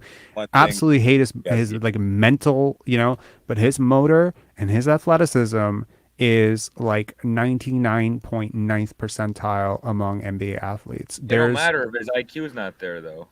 Yeah. But look, we can agree that in NBA history there have been a couple of guys who never quite clicked mentally, but they were just able to dominate because of where they were in terms of skill development and athleticism. Dwight Howard never really completely figured it out mentally. There was always some gaps. There was always some late passes. There's a lot of stuff, right? There are a ton of guys like that. But I'm telling you, at some point, yeah, Dwight Howard. Whenever I think of Precious, I think about the play he made last year. I think it was against the Sixers when he like hit. I think it was James Harden or some player. He hit him with like an in and out, and then I remember that. It was from the left corner. rim. It was from the left corner, and he gets right to the rim, and I was just like, I'm like, does he never gonna be able to make that move? Yeah. Okay. So here's kind of my opinion on this. I think the best defender on the Raptors, probably controversial opinion, is Otto Porter Jr. I really believe that, and He's not. He's not. But go ahead. he is. But okay, 7%. I'm telling you, he is. Like I in terms of like, I'm not talking switchiest, I'm not talking flashiest, I'm talking most effective. I think Otto Porter Jr. is the best defender on the Raptors. Beyond that, I think it's kind of like pick your poison between OG and Precious. Now, why do I think OG is being elevated among everybody else? Well, would it be something about leading the league in steals, which is usually like a pretty good way. But when people talk about OG like he's a top 3 DPOY candidate, I feel like they're not really watching other teams, because there's stuff that Brooke Lopez does, Nick Claxton does, Evan Mobley does, Jaren Jackson Jr. does. Well, that's my point, right? So I mean, like, where are we getting to? OG is a top 4 defender. OG is an A- on ball perimeter defense, puts him in the 81st percentile. Precious is, let me see, Precious is C- defensive impact, and he is 73rd percentile, which is pretty good for position. So I mean, in fairness, like he really, really struggled to start the season. But I'm telling you, like, and I mean, he's had spot minutes. He's had like 10 minutes here, 5 minutes here, 18 minutes here. Rhythm is a thing. I think that OG has had like one of his healthiest seasons ever. I'm just saying, like, I'm not saying Precious is better than OG on defense. I'm saying I'm not saying that either. He's at least 2 years younger. He's at least 2 years younger, and his upside on defense is far greater, in my opinion. His upside is greater on defense. I'm not saying he's better yet. I think his upside on both sides of the balls. His upside on offense is higher too, because there was he ain't got no feel though. Like that man got no. Like I was watching him play, and I'm like, he's just one of those guys that's a fucking freak athletically, but it's never gonna click for him, bro. He just doesn't have it in him. How are we writing guys off at 23 years old and saying it's never going to click for them? I mean, there are a lot of guys where it clicks. Craziest athlete ever. Great looking shot. The big difference between him and Ben McLemore, buddy, the biggest difference is like Precious actually does have like an insane work ethic. And there's a guy on this team who didn't have like the greatest feel because he picked up the game really late. His name's Pascal Siakam, and I'm telling you that guy just grinded and worked hard. And I think Precious has athletic gifts that Pascal would have died for. Look, I spent most of last year campaigning that the guy should be in the G League and that he was the worst player in the NBA. That's where he was last year. Where is he this year? I think he could help literally any team in the league as a rotation player. To go from where he was at the beginning of last season to where he is now is pretty staggering. I'm just going to say that. I think fans fall in love with like athleticism and I don't give a fuck about athleticism. And, like, my favorite player is Scottie upside. Barnes. My favorite player is Scottie Barnes. My favorite player all time is Arvydas Sabonis. I mean, I'm not like. I mean, it's but not what? like he's not athletic, guys. Okay, so Scottie? It's not like OG's not athletic either. So OG's super athletic. Exactly. It's a different type of athleticism, though. Yeah. It is like that twitchy, extreme athletic. Like Fred's athletic, in a weird way. He's athletic. Chris Paul's athletic, but there's like bursty athleticism. Like Shaden Sharp is like freakishly athletic. LeBron James, freakishly athletic. Vince Carter, freakishly athletic. I think those types of athletes can do things that other people just can't. Like, and that might include switching on to a De'Aaron Fox, and that might include getting a rebound on a second jump. There's just things that Precious can do on defense that none of his teammates can do, is what I'm saying. Whether he will do them consistently or not, that's completely different question. My whole point to bring up this whole debate is like, I honestly feel like the best way to go from here is to trade OG, because I feel like as an asset, I personally don't think OG is going to get any much better than he already is at the moment, which he is a very good player right now. I think he could get better. Personally, that's just me. So I think you have to sell high on him. He's pretty solid now, though. I mean, even if he doesn't get better, 15 to 20 a night, elite defense. I'm gonna take that. I love OG, but like if he doesn't want to be here, and like obviously like the usage on the team isn't going to change anytime soon. But why can't it change? I mean, okay, so like hypothetically, you move Fred. Even if we remove Fred, like, doesn't that remove like a lot of the issues? Yeah, but like I would still rather like most of the usage go to like obviously I would still want like Gary to get most of the shots after that. It's interesting. Like I people have said like in the past that I've been always like very, very critical of Fred VanVleet. So I decided to watch a video that I made in the off season called "The Toronto Raptors Backcourt is a Really Big Issue." Got about 13,000 views, and I was sort of surprised because it was one of my earlier videos how correct it turned out to be. And one of the things I said in it was, you can have one, you just can't have both of these guys. They do a lot of the same stuff. They have a lot of the same issues in terms of efficiency, defense, etc. And I really do believe whichever one of these guys you move, if you replace it with Precious Achiuwa, because it's so obvious to me the Raptors have 6 starters right now. Like I don't know how. Like, do we want to be in the same boat next year with Precious Achiuwa demanding out because he thinks he can start at 4 or 5 for like some other team, and he's got an agent in his ear saying like, "Oh, you want a max contract?" Because straight up, like this guy's not going to be cheap to sign either. I'm telling you, like if he keeps doing what he's doing and he's grinding the way he's grinding and some of the stuff he's talked about with his work ethic, like. Don't be surprised if you end up signing this guy back for like $25 million a year in a few years. I'm telling you. And then that's another reason why you have to move off OG as well too, because like he's coming up for a big payday too. All right, so RP says, from the way you guys talk about the Raptors, y'all make them sound like a team that plays with zero effort and extremely selfish. Why they play so good tonight then? I don't who said that? I don't see it. RP did. It's in the comments. Oh, RP auditions. I don't know. I mean, look. I mean, teams get together. The road trips are usually a really good time for people to come together because you're taken out of your familiar surroundings, especially if you enter that road trip. There was also 2 days off in the middle for the Raptors. I think they last played on. I mean, what are we at right now? We are on Thursday. They last played on Monday. Am I correct? So they had Tuesday, Wednesday off. Wait, no, they played Sunday. So they had Monday, Tuesday off. They got a film session in. They watched, apparently, according to Thaddeus Young, they watched a whole bunch of highlights of their old defense from last year. Maybe they got inspired. They were well prepared coming into this game. It was nice to see. They really were. One of the things that was Jeff Van Gundy was talking about was teams don't practice that much anymore because of like the load and and that has the most tremendous impact on defense.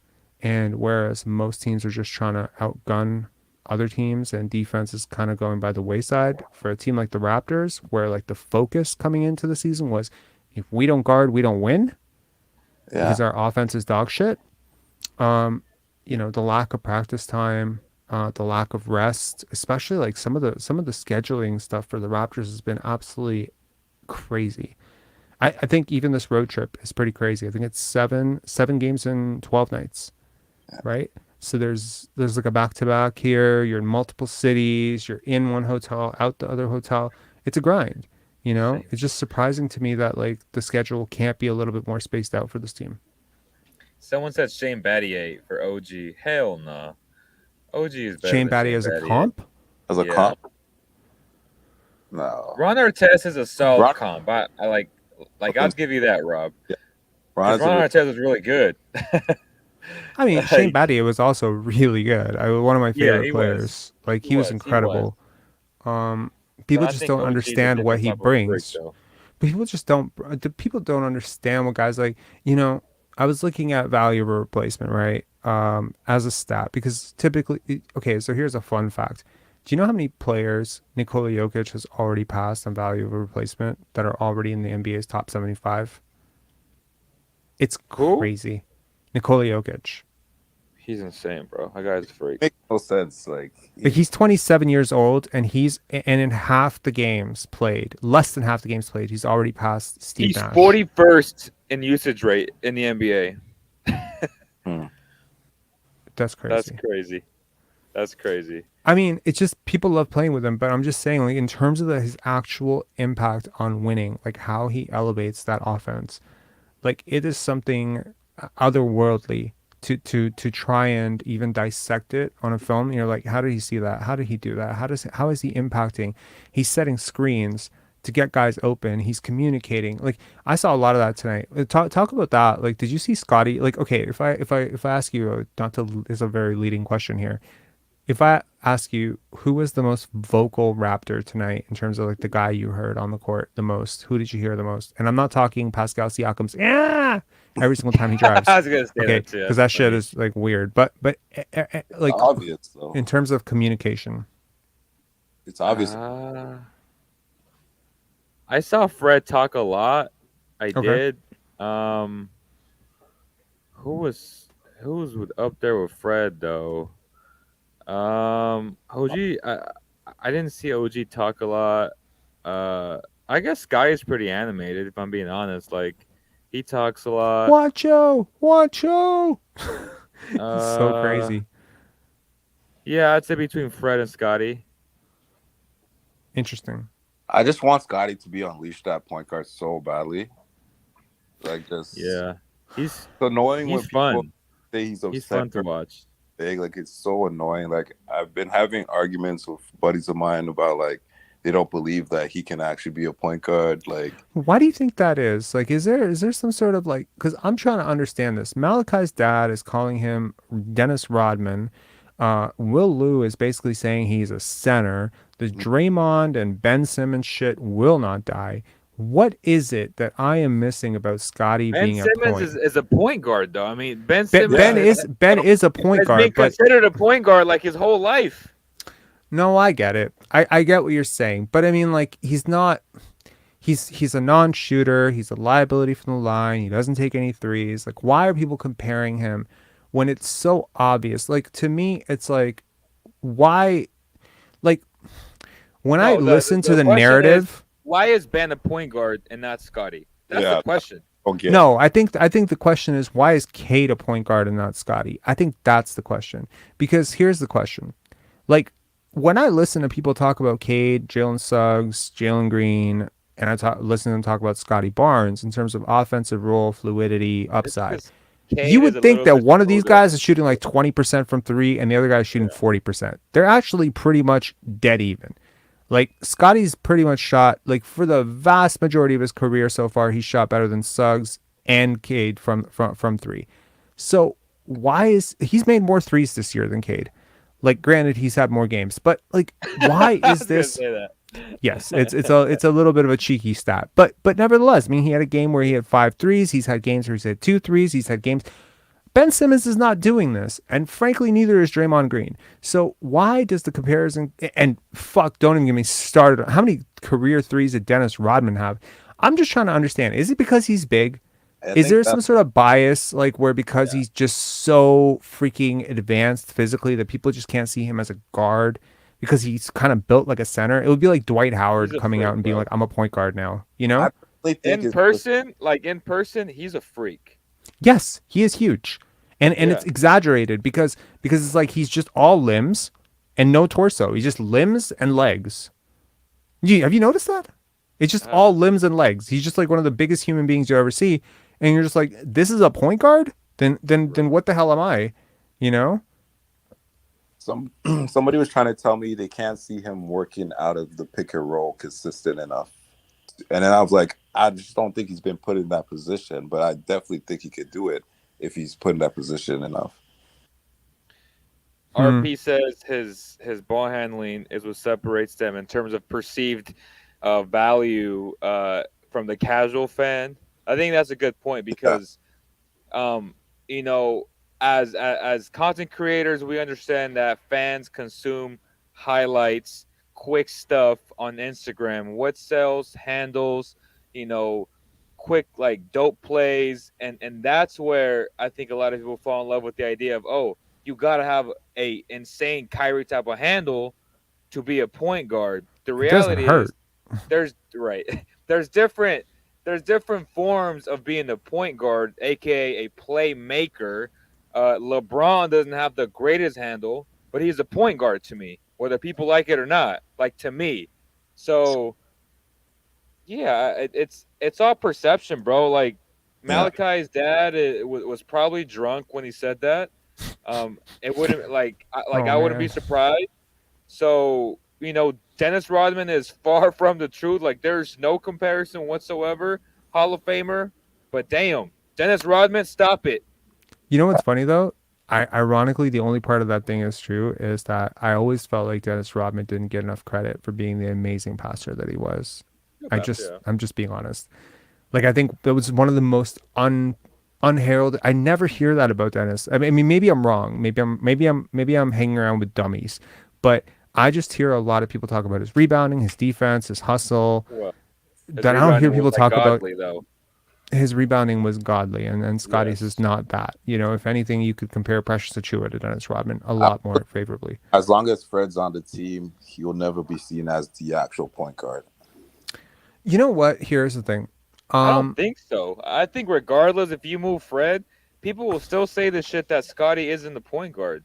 I don't think so because the ball will be more in his hands than people actually see what we are seeing. Bro, perceived value league wide, they're gonna be like, oh, he's just a point forward, but like they won't Yeah. call him a point guard. So it's one of those things, man. Who cares? At the end of the day, if Scotty is the guy with the ball, you're in Yeah. good hands. Yeah. Allstate. Shout out to Allstate, man. Yeah, no, I think okay, so let's just wrap this up tonight. Yeah. We're gonna, I mean, on Leo needs to get home. We're at 2 a.m. on Toronto time here. So any sort of final takeaways? Who's your player of the game? It's really difficult with a combined effort tonight, but who was your player of the game tonight, Leo, for the Kings and for the Raptors? Well, no, nobody for the Kings, but No players of the game for the Kings. no, Okay. for the Raptors. I thought Precious was pretty solid. I thought Boucher was auditioning for the Kings tonight. And then Scotty was very mature, but I think I'm gonna give it to Precious. Yeah, me too. I think to me it's like a split between Scotty and Precious. I think they Well, both and OG. Like I think those three just OG was changed solid as everything. fuck. Yeah. kudos to Scottie for being. I mean, people are going to be like, man, like this is the biggest Scottie homer ever. He's the lowest scoring starter on the team. He still gives him, player of the game. I just think that You can for coach. that offense to function, for those But lineups he to took 8 work, shots though. I mean, exactly. Someone has to do that. Someone has yeah. to be willing to do that. And kudos to the guy for doing that because you know what? He's 21 years old. He could very easily be immature about this and be like, "Fuck you. I'm not giving up touches. I'm actually making my shots. I'm And he averaging gave nearly you 20 6 points per game." boards. 6 Yeah. boards, 11 assists, 2 steals. Like, he's impacting the game in different facets. It's not just scoring. This guy is a player that put the other guys in positions tonight to score. Gary Trent fed off of Scottie Barnes. Even Van Vliet was shooting some long ass shots, and then I was like, yes. And then he made him. I'm like, it's one of those. I mean, he was 2 for 9, but when he made that long three, I was like, oh my gosh. But yeah, Scottie Barnes impacts the game in different facets of this beautiful game that we love. So if you're just looking at scoring as a depiction of you're good or bad, Hmm. you're watching basketball for the wrong reasons, and you're not looking at it the right way. Facts. It's funny because the box score says power forward Siakam, small forward It OG, does say small that. forward But we're Scottie Barnes. Scottie Barnes, shooting Fred guard Fred VanVleet Van shooting Vliet, guard. and There's no shooting point guard. and shooting guard Gary Trent. The Raptors have officially no point guard according to according to ESPN. Malachi is the only point guard on there. And honestly, that's so funny. But ESPN has ranked Fred Van Vliet as a shooting guard literally all season, and I find it hilarious because I think ESPN is listening to me then. Because I'm on record. He is not a point guard. He's never been a point guard. I don't think he's a point guard. And this insistence on this guy having to be like, oh, he's the shortest guy and he handles the ball a lot. He's a Right. point guard. Anyone on the court can be the point guard. Anyone, Yep. including the center, including the power forward, including the small forward. It doesn't really matter. It's basically if you're initiating from the top, you're the point guard. In my Is opinion, Joker the point guard? totally. In certain situations, Domas is a point guard. In certain situations, Yeah. Joel Embiid is a point guard.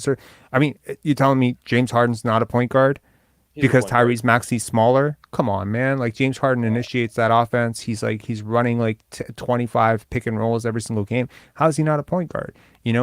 Is he less of a point guard? Like I think playmaking is what it is, and wherever you playmake from. Tony Kukoc, had point forward, Lamar Odom point forward. They call it point forward because they don't want to call it point guard because he's not a. But I think the point is point. It's you can Point call it whatever the something. hell you want. Point center, point guard, point. It's the point is point.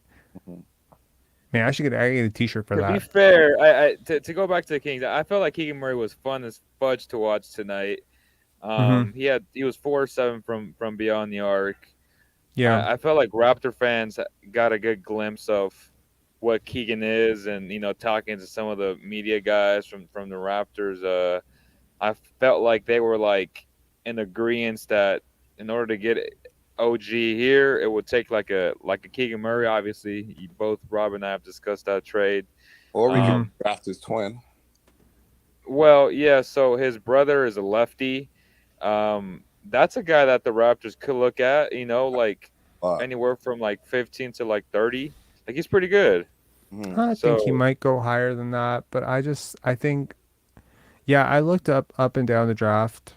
I looked at those picks, and it's starting to look like with every one of these wins that we muster up, that it's not going to be Wemby and Scoot, okay? But I think that there is a comfortable, maybe very, very good player available for this team somewhere in that Dyson Daniels to Kawhi range, which is 8 to 15, right? And I trust the Raptors in that part of the draft. They've operated in that part of the draft. As long as the draft class is good. Really, the only place they've struggled, per my understanding, is, they really haven't struggled anywhere. Late lottery, they've been kind of hit or miss. Sorry, not late lottery, late second round. But those are always going to be a crapshoot. Early second round, they've done pretty well. First half of the second round, they've done pretty well. Lottery, they've done pretty well. Jakob Poeltl, you can say he wasn't Domantas Sabonis. Okay, that's the only knock on him you can really put up. But he's still a top 10 player from that draft. And they picked him ninth. So I say you win that. Just because you didn't get the best guy, I still think you got solid value for a ninth pick. You got solid value for a 27th pick. This is a team that has just drafted really well. So 15th overall, 13th overall, 10th overall, 8th overall, I have no doubt that they're going to get a top 10 player from this draft. And if what I'm seeing in this draft is correct so far, it seems like a top 10 player from this draft is a hell of an asset to have. It's a lot Yeah. of good players. It is Yeah. crazy, yeah. Yeah. Shout out to Peja's son, by the way. I just saw your story. Andre Um, Stojakovic. The kid is a killer. I mean, he goes to Jesuit high school here, Catholic school here in Sacramento. He plays for that AAU team that's pretty popular, Compton Magic. Compton Magic. Like, that kid can hoop. And you know what's crazy though? That his little brother is a hooper. I mean, that dude is putting up buckets. Like, there's another one. I think he's like 11. Like, Yeah. he's tall. Like, So man, yeah, the thing with it's Andre wild. is he grew up playing soccer specifically, and it wasn't until the pandemic that Andre really started taking basketball seriously. And he's not like his dad at all. Now my ex-girlfriend's cousins with Peja. Fun fact, first cousins. So yeah, so Peja, like when he married, I think her name is Alika, right? Yep. His wife, Alika. She's a supermodel. She's a Greek supermodel, and yeah, it's so interesting to see Andre because he reminds me, like, he looks like young Peja. Peja and I come from the same country, FYI, to anyone who doesn't know that. Yeah. Like, we come from Yugoslavia. So it's really interesting to see how different he is than his dad, though. Like, he's a athletic. modernized Peja. Like, he's He's athletic. not. He's so different. Peja was like standstill movement shooter, not But that's how super you athletic. played back then. But like, that's how No, you no, no. played As an back then, though. athlete, he's different. Oh, Like, yeah, he's yeah, different as an athlete. He's also bursty. Like, he's not like, I'm not saying he's John Morant, but he's No. bursty. He's burstier. He's got like a little bit of sauce to his game. He's got a real aggression to his game too. Like, you would not call this guy soft at all. And his footwork is awesome. And that's where I remember on a pod a couple of weeks back, he was talking about how soccer helps basketball players become like better basketball That's why players my because son's of, gonna play soccer. honestly, yeah, like that's such a great thing for young basketball players, young hoopers to learn is soccer first. So his first love Footwork. was, but people get like, people get kind of turned off by like, oh, well, this guy didn't love basketball his whole life. I mean, you might not love basketball too much either if basketball was the reason that you were moving around from city to city. You didn't see your dad for like so much Yeah. time, and he doesn't want to be remembered as Page's son. Like, he wants to be his own person, and I feel like, he's McDonald's All-American. It's pretty Going crazy. Stanford. Like, everybody wanted him. Everyone wanted him. It was Duke Ohio, wanted him. Kansas wanted him. Duke, Kansas, Ohio He's a State. 4-star recruit. And he ended up going with Stanford. Like, it was a big deal here for like our city. So it was cool, man. He has a great chance to make it to the league. Like, he's a good He player. really does. Maybe Well- like it's a late first round guy who just catches on with the team and becomes like solid. Like, I'm talking solid, like third, Right fourth now, starter. like, I'm not projecting star, superstar, whatever. Yeah. But to be honest, we weren't projecting star, superstar with his dad either, right? Back then. Work ethic will carry him through, but I will say, given how new he is to competitive basketball, even though he's grown up around the game his whole life, etc., his the way that he reads and reacts to situations on the basketball court, it's insane. He has a good work ethic. Yeah, I think he, like, Bronny James or Andre Stojakovic, man. He's definitely better than Bronny James, I'll tell you that. No offense, LeBron. And Bronny's good, but like, He's good. yeah, Yeah. But I mean, Andre is 6'7". That matters. Like, 6'7" now Bronny's at age. brother, he is stud too. Is he? He is, and he's already way bigger. Dude, isn't he? Yeah. His He's brother, He's like 6'5", 6'6" already. Yeah. Khan says, Rob, can you tell me what the Raptors' plans are for Birch? I don't think they have any plans for Kem Birch. I honestly think they would trade him for a second round pick at this point. He's In not the bag of playing. chips. He's not playing. He's eating up a roster spot. He's still on the books for this year and next year, which is like, why sign this guy to a 3-year deal? I have no idea. And But Monty, real quick, he says whichever team picks up Imani's gonna have a stud. That kid Oh, can play. off Like the Imani? yeah, Imani Bates. 49. What? Sorry, Yeah. am I living on some parallel universe where this guy, like, you think he's good? He had 49 last night, I think. Yeah, he's pretty good. Playing in a terrible conference. He is one of the worst teams ever. His dad is like a serious issue. I think like He's his so talented. NBA chances, yeah, talent, He's eye so- test, yes, He is but so talented. there's what do you like about him so much? He's just a smooth operator. Like he can Yeah, score. but I mean, like, what is he? Who is he playing up against though? Bro, you can't teach 6'8", 6'9", like type of guys that can score like that. Like you Gerald made the mistake Green. with Gerald Green. Gerald Green was like 6'6" though. But like this Okay. guy's like, let me double check it. I think he's 6'9" now. Let me see. Imani Bates. Bro, he's a freak. Let me see. I mean, that's even more reason to believe that he's gonna He's fail because he has. 6'9". He's Uh-huh. 6'9", probably with like a 7'3", 7'4" wingspan. Extremely mobile for his size. Like he plays like a real. He's good, bro. Like he's How do you solid Okay. as hell. Like RP brings up a really good point. I like Imani, but man, his wingspan is small. He looks like a microwave scorer. I mean, the wingspan thing Wingspan has small.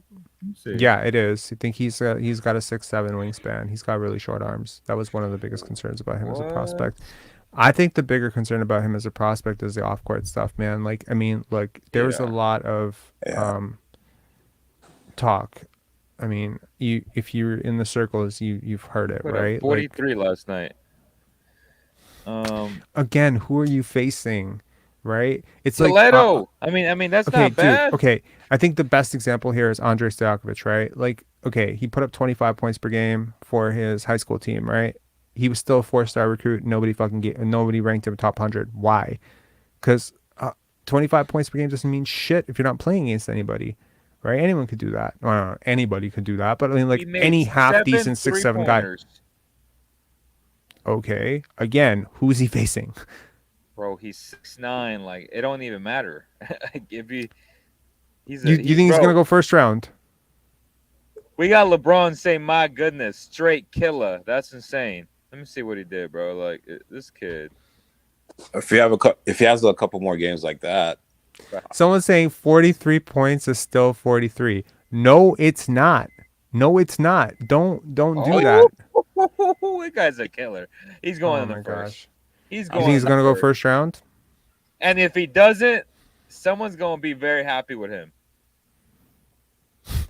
Yo, Don Vito's killing me here. I scored 43 points at Good Life Fitness yesterday. Is 43 points. No, still... you didn't, Don Vito. Stop lying. You didn't score 43. Stop lying. I didn't score 43 last night. So Yo, stop lying.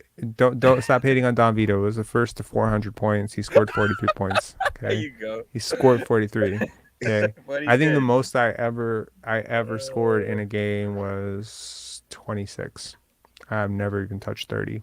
I just wasn't that type of player. I didn't aggressively haunt my shot. I was a shooter and a too. passer. 26 in high school. But that was like I'm more of a passer, but yeah. All right, 43. Yeah. All right, Chris. You guys have a nice. Have a good night, man. Cheers. All right. We are man. going to wrap this show up. Thank you to everyone who called. Thanks for all the comments. Really appreciate it, guys. Any sort of final thoughts on the deadline and what you think the Kings want to do with this? I know you got to get out of there. Yeah, I mean, there's still a ton of people in this arena, as you guys can probably hear. Like they're trying to get the Kings won't be back till the 10th of February. But in terms of the deadline, I'm not expecting much, if I'm being honest, just because they're kind of tied up with the whole Kevin Huerter trade with Atlanta. I don't know how easy or how hard it is to call him and be like, hey, can we protect 2025? That way I got 2023 to use as a trade asset, right? I think I say this every Mm, single night because as of today, they can only offer a 2028 first round pick, which may not mm, be as enticing to a team like the Raptors, mm, or a team like the Utah Jazz, who are putting up Vanderbilt up for a first round pick, but they want the so the Jazz want a 23 or a 2024. The Suns will probably give them that, but I think the Suns are going to go after a guy like OG, so that's probably their first choice. Vanderbilt is still a very good player, 23 years old. I know Rob loves him. I love him. Um, so will they move the needle? I don't think they will. They might do like smaller moves, maybe go get it like a Mason Plumlee, stuff like that, which would help, but not necessarily move the like OG takes you from a 22 to a top 15 defense easy, in my opinion. mm-hmm. So, but what's Yeah. the asking price? If it's 3 first round picks, you can't really offer them, you know, right now. But Yeah. I mean, you could get a third team involved. I don't know. or that, Um, or that. I don't know. I think Tamberlin asks, and she asks like final thoughts on OG. You know, like I think is does OG he is really good, want out? bro. I I I really want to show Raptor fans what he did, and like when people talk about fluid, not fluid, can he get to his spots? I think he can. I've seen the flashes. I just don't think that in Kawhi this. wasn't fluid. Kawhi's not fluid. You know, there's a lot of guys who aren't fluid. I just think that earlier in the season, what I was seeing was he was effective. He was effective at getting into the spots. His shot was But he going was in. attacking though. Like he was attacking the rim with such a quick burst first step that I'm not seeing I didn't see that tonight. A lot of it too is because of the offense, because there's too many me type guys that he can't operate like He's that. also spacing for guys who don't space for him. He's screening for guys who don't screen for him. He's passing to guys who don't pass to him. So I think that that's important too. Now, granted, tonight I do think that Fred and Pascal and Scotty all found him open for corner threes or whatever. But that's not really how he was getting all his shots, you know, when he was sort of like leading the way. I think they've kind of boxed him in offensively into this Fair, sort fair. of like catch and shoot role. And I think he wants to do more. And I think he's ready to do more. And I think he's shown that he can do more, you know, not necessarily as a dribble isolation scorer or Right. like, you know, Right. he's not going to make and one mixtape, but just as a guy who can sort of like pick and choose his spots on the boat on the post, play make a little bit out of those. I have been on the record like several times this year saying that I really like what I'm seeing from him as a passer. It's starting to come. It's not pretty, it's not, but it is effective. It gets to the guy, it gets there on target. It just looks a little funny sometimes. That's much better than making pretty passes to no one, you know, Right. or making pretty passes to the third row. Like I much prefer a guy who just gets the job done, and OG gets the job done on defense, offense. Yeah, Precious looks flashier on defense to me. Some of the stuff Precious does on defense is just like, whoa. Scotty sometimes looks really flashy on defense. You know, like some of the full court stuff that he does, like he poked the ball away. But OG's just solid. And I think like, you know, when I was talking to Brian, Scotty's trainer, whenever we talked about OG, I wish I had like you know, those Allen Iverson practice counter, right? Mhm. I wish I had a solid counter for the number of times that Brian used the word solid to define OG. We talked about him as a human being. He's solid. We talk about him as a defender. He's solid. We talk about him as an offensive player. He's solid. He's just solid. He's just a solid dude. He's a solid player. It's How much not is Solid worth though on his next contract? 24 so 24 million, per dude. No, he's going to make much more than 24 million. I think he's per. looking at, yes. I think OG's next contract, you might be surprised, will be north of 30. 30 to 32 a Not million if a he stays year on this team. wherever he goes because he's not an idiot. He gave them a huge discount on his last contract. He's not doing that again, right? I think honestly, fair market value for OG right now might be 5 years 180. 5 years, 185. Maybe if there's a bidding war, 5 years. Yeah, I, like I think I that's the think you'll be range. surprised. I think he's 26 million max. Bet on it. Bet on it. You want to bet on it? Let's Yeah. let's make a friendly bet right now. Yeah. Yeah. So like, you're saying 30, I'm saying 26. I'm saying north of 30. His next No. contract, provided he does not have an injury or something. Okay, guys, let me know in the chat. I don't think he gets more than 26. Like, dude, there's I really 212 people in the chat. I want to know and if, by the way, if you failed grade 6 math, just don't answer this one, because I do not want to hear like you're like, oh, 18 million for 3 years type of shit. No, give me a per year value of what you think OG is going to get on his next contract. Egos of Para says 5 years, 160, 35. We really doing that, bro? God, please no. Just the Star says, I'll bet you. Yeah, okay. Fred wants 30 million, and OG is much more valuable. You guys need to look at the next CBA, man. Like, you're gonna be surprised. Someone said 27 to 28, 27. It depends on what team it is, because yes, Poole got 30, but they won the championship, and he's flashy. Like, it doesn't matter he won the championship. It's an open market. He's an unrestricted free agent. This is not like a restricted free agent situation where like every team wants him. Every team. The number one thing that creates, I'll tell you the four things that create what contract. Is he is he your third, fourth best player? Irrelevant. There aren't many teams that can offer $30 million for a third and fourth option. Like, let's be real. Is he worth 30? In a hypothetical world, sure. But can many teams offer their third, fourth best player $30 million per? No. Yes. They will offer it. I'm telling you. Like, I'm just telling you. I've talked to a lot of people around the league that have said, like, he is one of the most number one. He is one of the most portable players. He's one of the most portable players in the NBA, right? He's on every roster, right? Like, exactly. And the portability element is very important here, because when you talk about market, right? Market value for any asset is only as good as the market demand.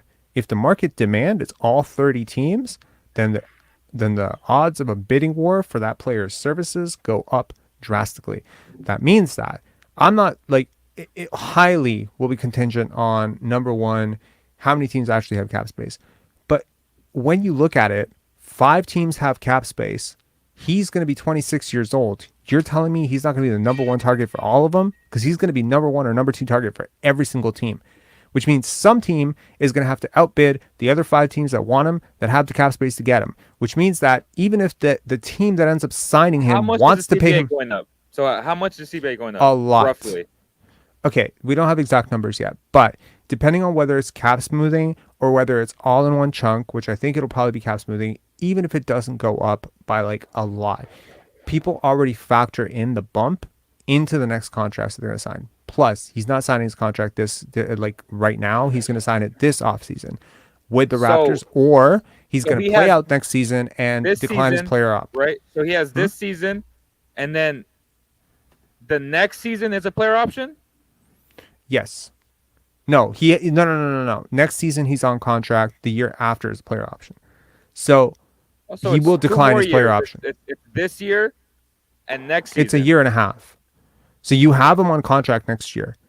But if you play, so right now we're 2022, 2023, right? 2023, 2024, he has a fully guaranteed contract for about $18 million or so, right? The year after that is a player option, which means that he could become a free agent in 2024. My point is that by 2024, it'll be pretty clear how much the cap is going up. Number one, right? So teams that are looking to kind of like understand what is a starting small forward who's one of the best defensive players in the league in his prime, what is that worth? I'm going to go 26 to 28 max. Oh, okay. Yeah. Like you're saying 30 to what? 32? Okay. Now, what are you saying? Hold on. What are you saying? Hold on. So to anyone out there, if you're drinking a liquid, don't Don't drop it. Don't drop the liquid. Don't spit it out on your screen and then blame me later for ask me to get you a new MacBook. I can't buy you a new MacBook. I'm not that rich. I'll tell you right now.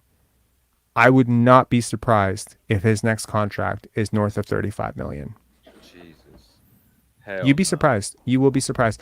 Yeah, who do you like? That's what DeJounte Murray's going to get too, buddy. Like, you don't give up 3 draft picks. You don't give up 3 first rounders. You're not asking for 3 first rounders for a guy that's not worth at least 3 draft picks. It's just like, or who's not worth at least 35 million. 35 million is I'm not saying it's chump change, but you got to understand who set the market here. Are you telling? Okay, right now, be honest. Michael Porter Jr. or OG Anunoby? Who do you want? OG. Okay. What does Michael Porter Jr. make? He's making nearly $35 million a year. That's my point. Is So- he really? Yes. Like, hold up. I'm gonna look this up. That is ridiculous if he is. Michael Porter Jr. contract.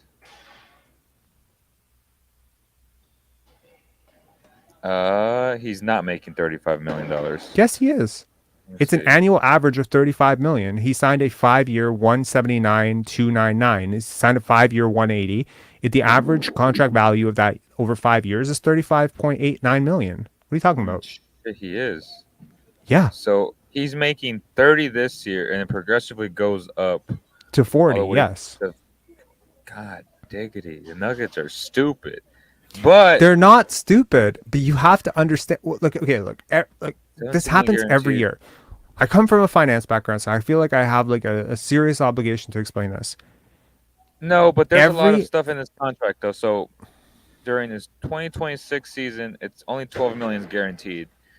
And then it's 17 million guaranteed if he earns NBA All-Star in any of the 2021 through 2025. So yeah, I mean, it's still a lot of fucking money for him. Yeah, and that's by the way, for a guy who had played like way Almost not even nothing. close to OG's level as sustainably as OG has. He has no championship. He's never made an all defense team or whatever. Never made an all-star team. He's barely been healthy. But they signed him for that. Jamal Murray, same thing, right? So there are a lot of players in this league that are making north of $30 million that I would take OG over in a heartbeat. And trust me, like, he's with Clutch. They will So negotiate. Fox got 5 years, 163, Yeah. and this guy got more. Yep. God, what are the Nuggets doing? Look, you got to look at the asset value here. Like, look, last year, you remember me rating Fox, right? And I had him as like the He didn't get 22nd the best, contract for last year. He got the contract from the year before, which was a great year. but he was still on a losing team, number one, and he's still a one-way player. Like, I still think he doesn't play. He doesn't have like look, the best version of OG. The best version. I'm not talking like the actualized version, because the actualized version right now, it's very easy to say, oh, well, look at the season Fox is having. He's probably an all-star this year. The Kings are doing so well. How can you possibly say that the hypothetical version that they signed of De'Aaron Fox is worse than the hypothetical version of Michael Porter Jr.? You've got to look at what Michael Porter Jr. is. He is a former number 1 overall recruit. He is a guy who, if he gets past these injuries, which, I mean, let's say maybe he won't get past these injuries, is probably a top 15 to top 25 player in the NBA. You could make the argument, you could make a leap to say he could be that, given where he is. Also, the shooting. I think his shooting, his 3-point shooting is the swing skill, and people were just trying to stack up shooters. That's why Duncan Robinson got paid so much, right? So if Duncan's getting paid, look at Tyler Hero's contract. You telling me are you telling me you'd rather have Tyler Hero than OG Anunoby? Like, I wouldn't. So exactly, look at Tyler Hero's last contract. This is the market. I'm telling you, DeJounte is going to set the market. Stupid ass market. I mean, but the market is relative to what teams are worth, bro. Like, these teams are worth billions of dollars. I mean, they're making billions of dollars. Why can't the players get paid? I mean, like, the what you're getting, Guys like Tyler Hero are getting paid. This is like Tyler Hero's not even. He's awful defensively. He has no lack of like feel. No, I get you. And look, if I was running a team, probably I would have the same concerns as you do about paying guys like Tyler Hero, whatever, right? But like this is a league where Timothy Mozgov got, I think, 4 years, 64 million when the cap went up. You remember that? You remember Alan Crabb getting that huge deal? I think it was 68 million. It was unheard of for a guy like Alan Crabb to get it was 68 or 80 million dollars. We were shocked out of our minds when we were reading these contracts. We're like, what the fuck is happening? Is there a mafia investigation? Like, what's going on here? That's what happens when you raise the cap suddenly. So Luol Deng got Deng, that big I contract. love Luol Deng. I remember Yeah. watching him in person in high school. So cool. So you remember? Did you know that he and Charlie V used to play on the same high school team? I did not know that. Yeah, in New Jersey. It was really cool to watch those two. It was To your crazy point, too. De'Aaron Fox's on-ball perimeter defense is in the 85th percentile. Something that I told you guys would happen when he had a good head coach. So Didn't look great that's today. pretty fucking elite. Didn't look great today, man. Sometimes these Bro. analytics, they can be wrong. Look, I mean, like I've had to caution myself with certain analytics. Like analytics do not make OG look great defensively. They make him look good. They don't make him look great because it's like difficult to scale certain attributes, right? On ball defense versus off ball defense. Rui Hachimura is a really good example of that. I saw you made a post about the Lakers trading for him and making no dent on their overall impact, which is hilarious. I hate watching this guy play. I can't stand him. Like if he was on the Raptors, I would have like half of Japan just trying to cancel me because I straight up cannot stand watching this guy play basketball. And it's just because it's also everything maybe that's like, wrong with basketball. like He's empty calories. He doesn't play defense, huh? It's also has to do with like him being checked out from that team.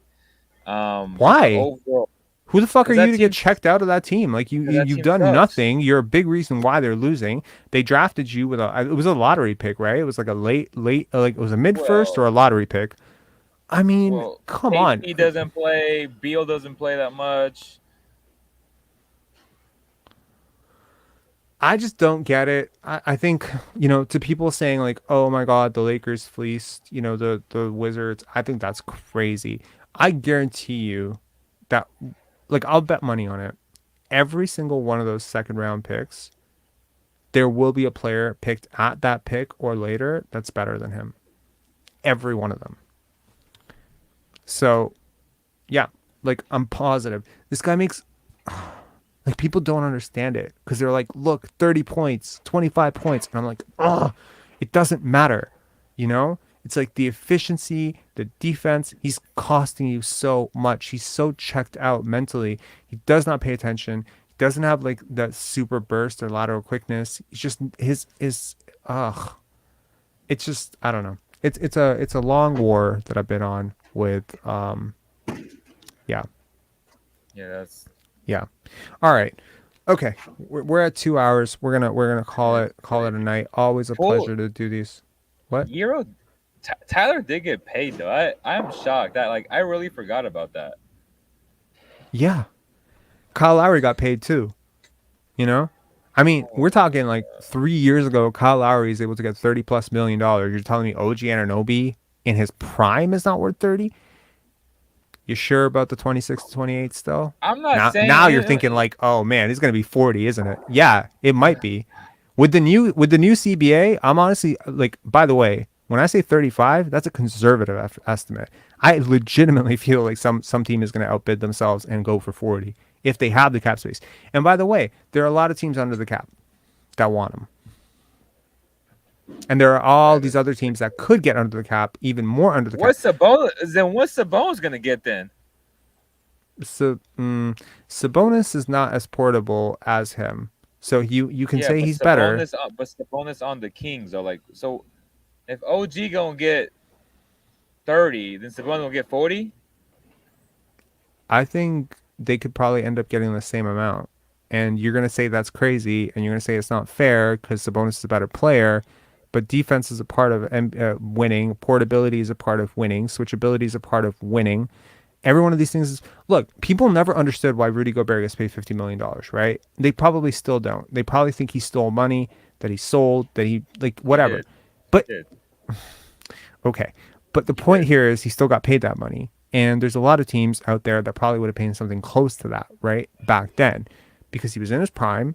and he single-handedly elevated your defense by 10 spots. I just told you, I think OG elevates your defense by 6 or 7 spots. I think the Raptors are just going to find out that there's such a crazy demand like on the market for their But players. what's Pascal gonna get paid then? Honestly, that's that. I hope not.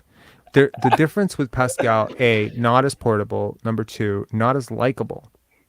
Not as likable as OG. OG's like loved around the league by everybody. It's different. See, like you got to look at this from the perspective of scouts, right? Scouts, GMs, I etc. agree with you. I'm just saying. So, like, what's he gonna get paid?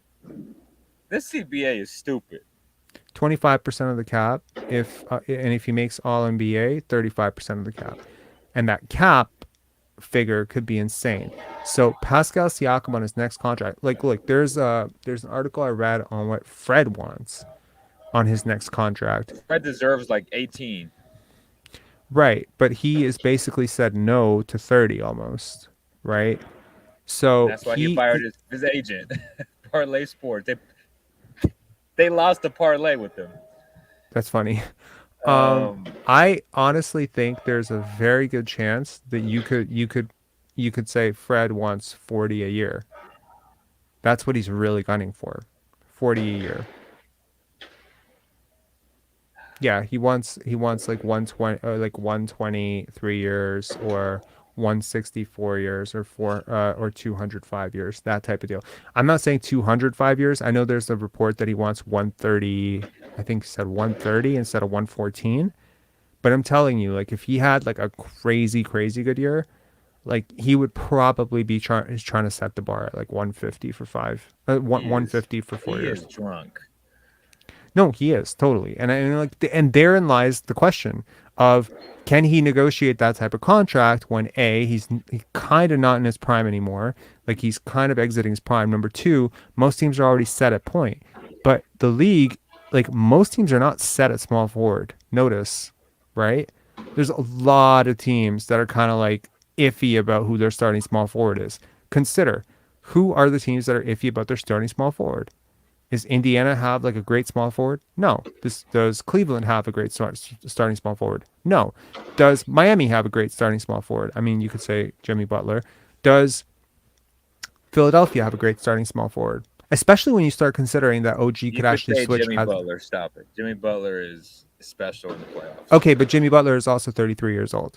So maybe Jimmy Butler's also top 5 in the playoffs. Like he is one of the elite players. Still 33, man. By the time OG hits free agency, he'll be 34. They could be looking at him as a guy on his way out and or 2 years away from retiring, given the toll. And don't underestimate how quickly guys like Derrick Rose, guys like Joakim Noah have faded. Taj Gibson, those early minutes in those Tibbs lineups with the Bulls, they do have consequences. Siakam could get 60? Fuck no. Who said that? Alex C. Oh, he said LOL. I'm like, damn, if that boy gets 60, I'm going to lose my mind. That's bro. the crazy part, right? Like these salaries, like the salaries are irrelevant. In the grander scheme of things, obviously it's the percentage of the cap that matters to me because Scottie's going to get a max. Right, he's definitely going to get a max from a marketing perspective, from a talent perspective, all the cachet, etc. He's going to get a max. If he gets a max, and Gary gets 25 to 30 million, right, which you might think is crazy, but trust me, he's going to get that too. If OG gets 25 to 30 million, maybe 32 million, right? If he's on a team-friendly deal, maybe 30, 32. I mean, you really are limited in how much you can pay Pascal without going to luxury tax. And I think that that's been the sort of running debate or running issue among the Raptors faithful or even MLSE, which is, yeah, we'll flirt with the luxury tax for a limited amount of time if you have a real titleship window. Because they have paid luxury tax. They paid luxury tax to the Kawhi team.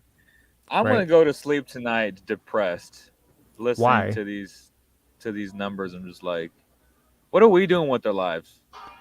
Not like, but I mean, like, how many people are we impacting? Are we, like, you know what I mean? That's just market economics. Come on, like, who am I impacting here? Like I got like $3 super sticker, $2 super sticker here. You know, talking about $28 Bro, million you're range. impacting people in Japan and Germany, all over the world, Rob. Don't sell yourself short, bro. Okay, but we got 209 people. How many people tuned into the Raptors and Kings tonight, right? I mean, you gotta put this into scale, right? The guy who plays for the local venue does not get the same as the guy who sells out Madison Square Garden. It's just reality. This is just fact. So I've never believed in being a zero sum thinker. I'm very happy that Scotty's going to get paid a ton of money. I'm very happy Pascal gets paid a ton of money. You know why? Because on the I mean, not even on It's the not low. that I've I'm not talked about it. happy. I'm not. It's not that I'm not happy. I'm just saying, at some point, we have to be realistic. If like your background's economics, right? Mm-hmm. How are we able to pay?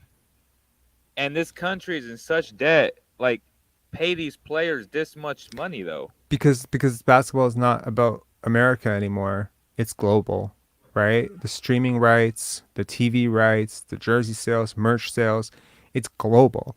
So as global populations expand, number one, the growth of this game is insane. Like it's the fastest growing sport in the world. Number one, because you can Sound like actually an old play it. man. Huh? No, it's true. It's Sound like it's an old it's man. very much the fastest growing sport in the world because number one, like soccer and basketball are like the two sports where you can actually play if you're poor. That's a really important thing to realize is you don't need all that equipment, curling, tennis. You know how much like did you ever play tennis? Were you a tennis player? Once. No. Okay, I was a tennis instructor and I played tennis as a kid. My racket cost $220. It cost me Yeah. like half my week's salary, you know, when I was a kid, just to be able to afford that racket. It's expensive. Basketball, $8, $12, $15, Walmart, find a rim, you're good, right? Kids can play basketball in Africa, kids can play basketball in China. I remember a stat, and I don't remember when this stat was accurate, but they said there are more people that play basketball in China than there are people in the United States. That's nuts. So that's the growth of the game in a nutshell. With the NBA going for all the streaming stuff, Victor Wembanyama coming into the league, Giannis, like consider the growth of international stars, right? So just all of these guys are bringing so much of that into the league. The league interest is so high. So yeah, I mean like there are people right now, like consider the impact of the game we just watched, right? There are people in Lithuania that got this game on live television because of Domas. There are people in all over Western Europe. Obviously, they got this game. There's people in Asia that are like waking up and got this game, or staying up late, or watching this game on delay. There's like probably like 2 million people who are gonna stream this game illegally. So it's just like how many people did you just impact with one game? It's crazy. Like the impact of it is crazy. And when you think about like, I mean, you and I are YouTubers, right? We're content creators. So we think about it like, consider how much money Mr. Beast makes. It's the same thing. He's making like over $1 million a video. I'm probably never going to make $1 million on YouTube ever, right? But he's clearing $1 million a month, right? Because how many people are watching his videos? How many people are super chatting and all that stuff? So I mean, maybe you and I will get there someday. You know, like we'll grow this out. But the reality is like the basics of economics is simple. It's basically the number of people you provide value to is usually No, I get it. the amount of value you get back, right? It's just hard to, just from like a wow spectacle, I guess, perspective. It's kind of like, damn. Mm-hmm. It's really ludicrous. Charlie is saying Kings broadcast the game in India every time they wear the black jerseys. Why? Oh, right. Vivek Because of the Ranadive. Vivek. Yeah. Oh, that's cool. I mean, crazy when you think about it. Have you ever been to India? No, I have. It was crazy. I remember watching an Allen. Dude, it's so insane when you go to countries that you don't think basketball exists, like India, Egypt. Like I mean, obviously basketball is everywhere in Yugoslavia, but and Western Europe, but like Japan. Like I remember going to a Nike store in Japan and seeing like this gigantic Allen Iverson cutout and seeing a page. Do you know I bought my Page Stockfish jersey in Japan? That's the crazy part. That's like this insane. world is so freaking connected. So yeah, it's nuts. How much was it in Japan? Was it more expensive than like market value? It was more expensive. Yeah, that's the crazy part. It was more expensive. All that shit was more expensive. Page Stockbridge jersey. And then the stupid thing is I washed it and then the purple on the Kings logo kind of like wiped out a little bit. I don't know like why I washed it like an idiot. I don't know what, maybe I washed it with bleach or something. But yeah, it's always my big regret because I definitely could have gotten that jersey signed. Yeah, when he was playing in Toronto. Fun fact for anyone who forgets it, Page Stockbridge, ex-Raptor. Do you know how many Kings connections there are for the Raptors? Doug Christie, Jay Triano, Page Stojakovic. Who am I? There's way more. Who am I missing? Raptor connection. Terrence Davis. Is wait. Yes. Is Leandro Barbosa with you guys? Yep. Ex-Raptor. Isn't that crazy? Yeah, that's crazy. So many ex-Raptors from such sad and controversial times. But yeah, like actually, Doug Christie was in a really good time. It was the Vince time. But yeah. Well, that's going to do it, y'all. Yeah, that's gonna do it. Dirk says basketball is a part of Filipino blood. Oh my God, if you go to Philippines, wow, basketball is so big in the Philippines. Basketball is so big in Asia. Basketball is so big everywhere. We actually have on the Stockton Kings coaching staff. He was one of the best Filipino players ever, like professionally, and now he's one of the coaches. Oh man, I feel embarrassed to even not remember his name, but he has a family channel on YouTube, and it's massive. He's also a coach, but like the Filipino community is just incredible. Yeah, absolutely, and that's sort of like the market value when you consider like if you're drafting, like if you're building a team, right? Having a guy who puts you into those markets. Unfortunately, Jalen Green has not quite been celebrated by the Filipino. He's think going so? To, you think so? I think so. I remember getting like really pissed off about this because I was like, hey, why can't you guys celebrate Jordan Clarkson and Jalen Green because they're Filipino? And then someone said we need someone who looks like us. So I guess they're being discriminated against for being half black. But I mean, I look at a guy like Victor Wembanyama, and he is sort of like claimed by Europe in a nutshell, right? And Australia. You know, he played in the NBL, right? Like Josh Giddey, but he's French, right? So, wait, someone correct me if I'm wrong. Victor Wembanyama played in NBL, right? Wait, what am I saying? Victor I don't know. Wembanyama, Australia. Soccer. Alex Dunn still in the league. Metropolitan 92, right? It's an Australian team. Yeah, it is. I'm not losing my mind. Yeah. So I mean, like Victor Wembanyama, like we're talking about a guy who's like played all over Europe. He's played in Australia. He's claimed by France. So there's like a sense like this is like an international guy, right? Luka, same thing. All of Yugoslavia are kind of rooting for him. Dirk, Germany. So I think like you get a guy like that who's kind of like integrated into all those markets, or you get an Asian guy like a Yao Ming, you know, you get someone from China. Like I think that's big. That's really big. Spoelstra is James. Spoelstra is Filipino. Yes, he's certified too.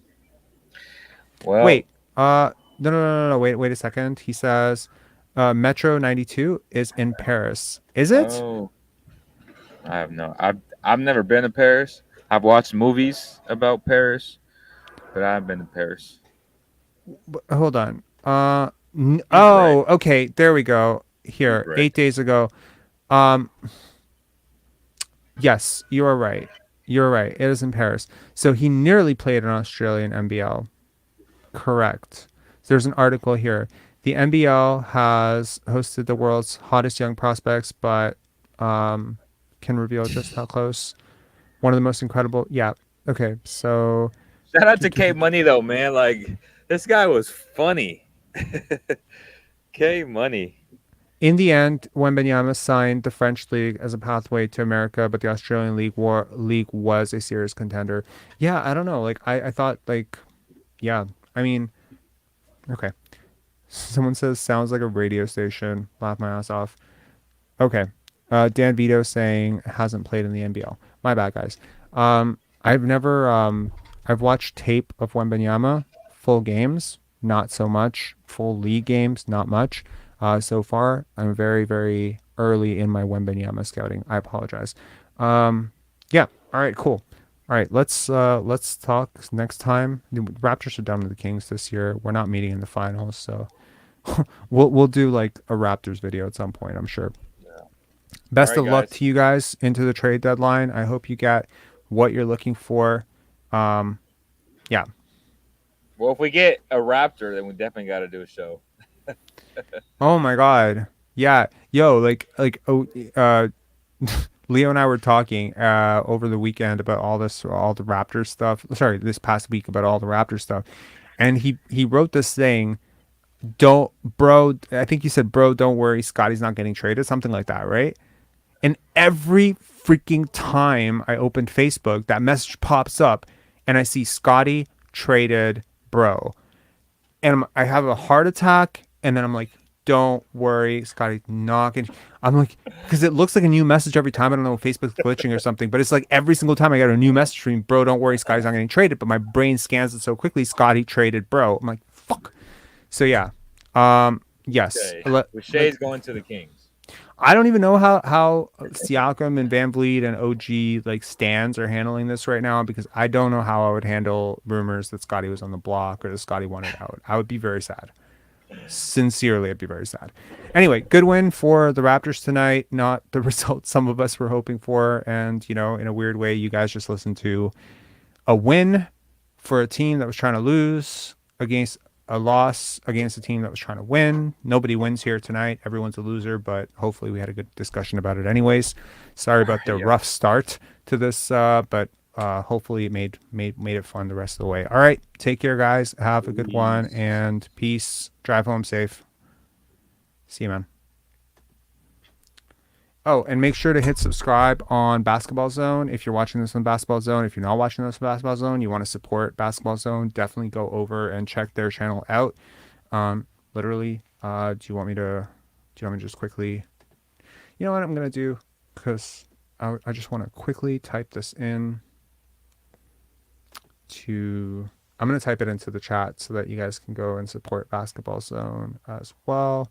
Just go give them a follow here. All right.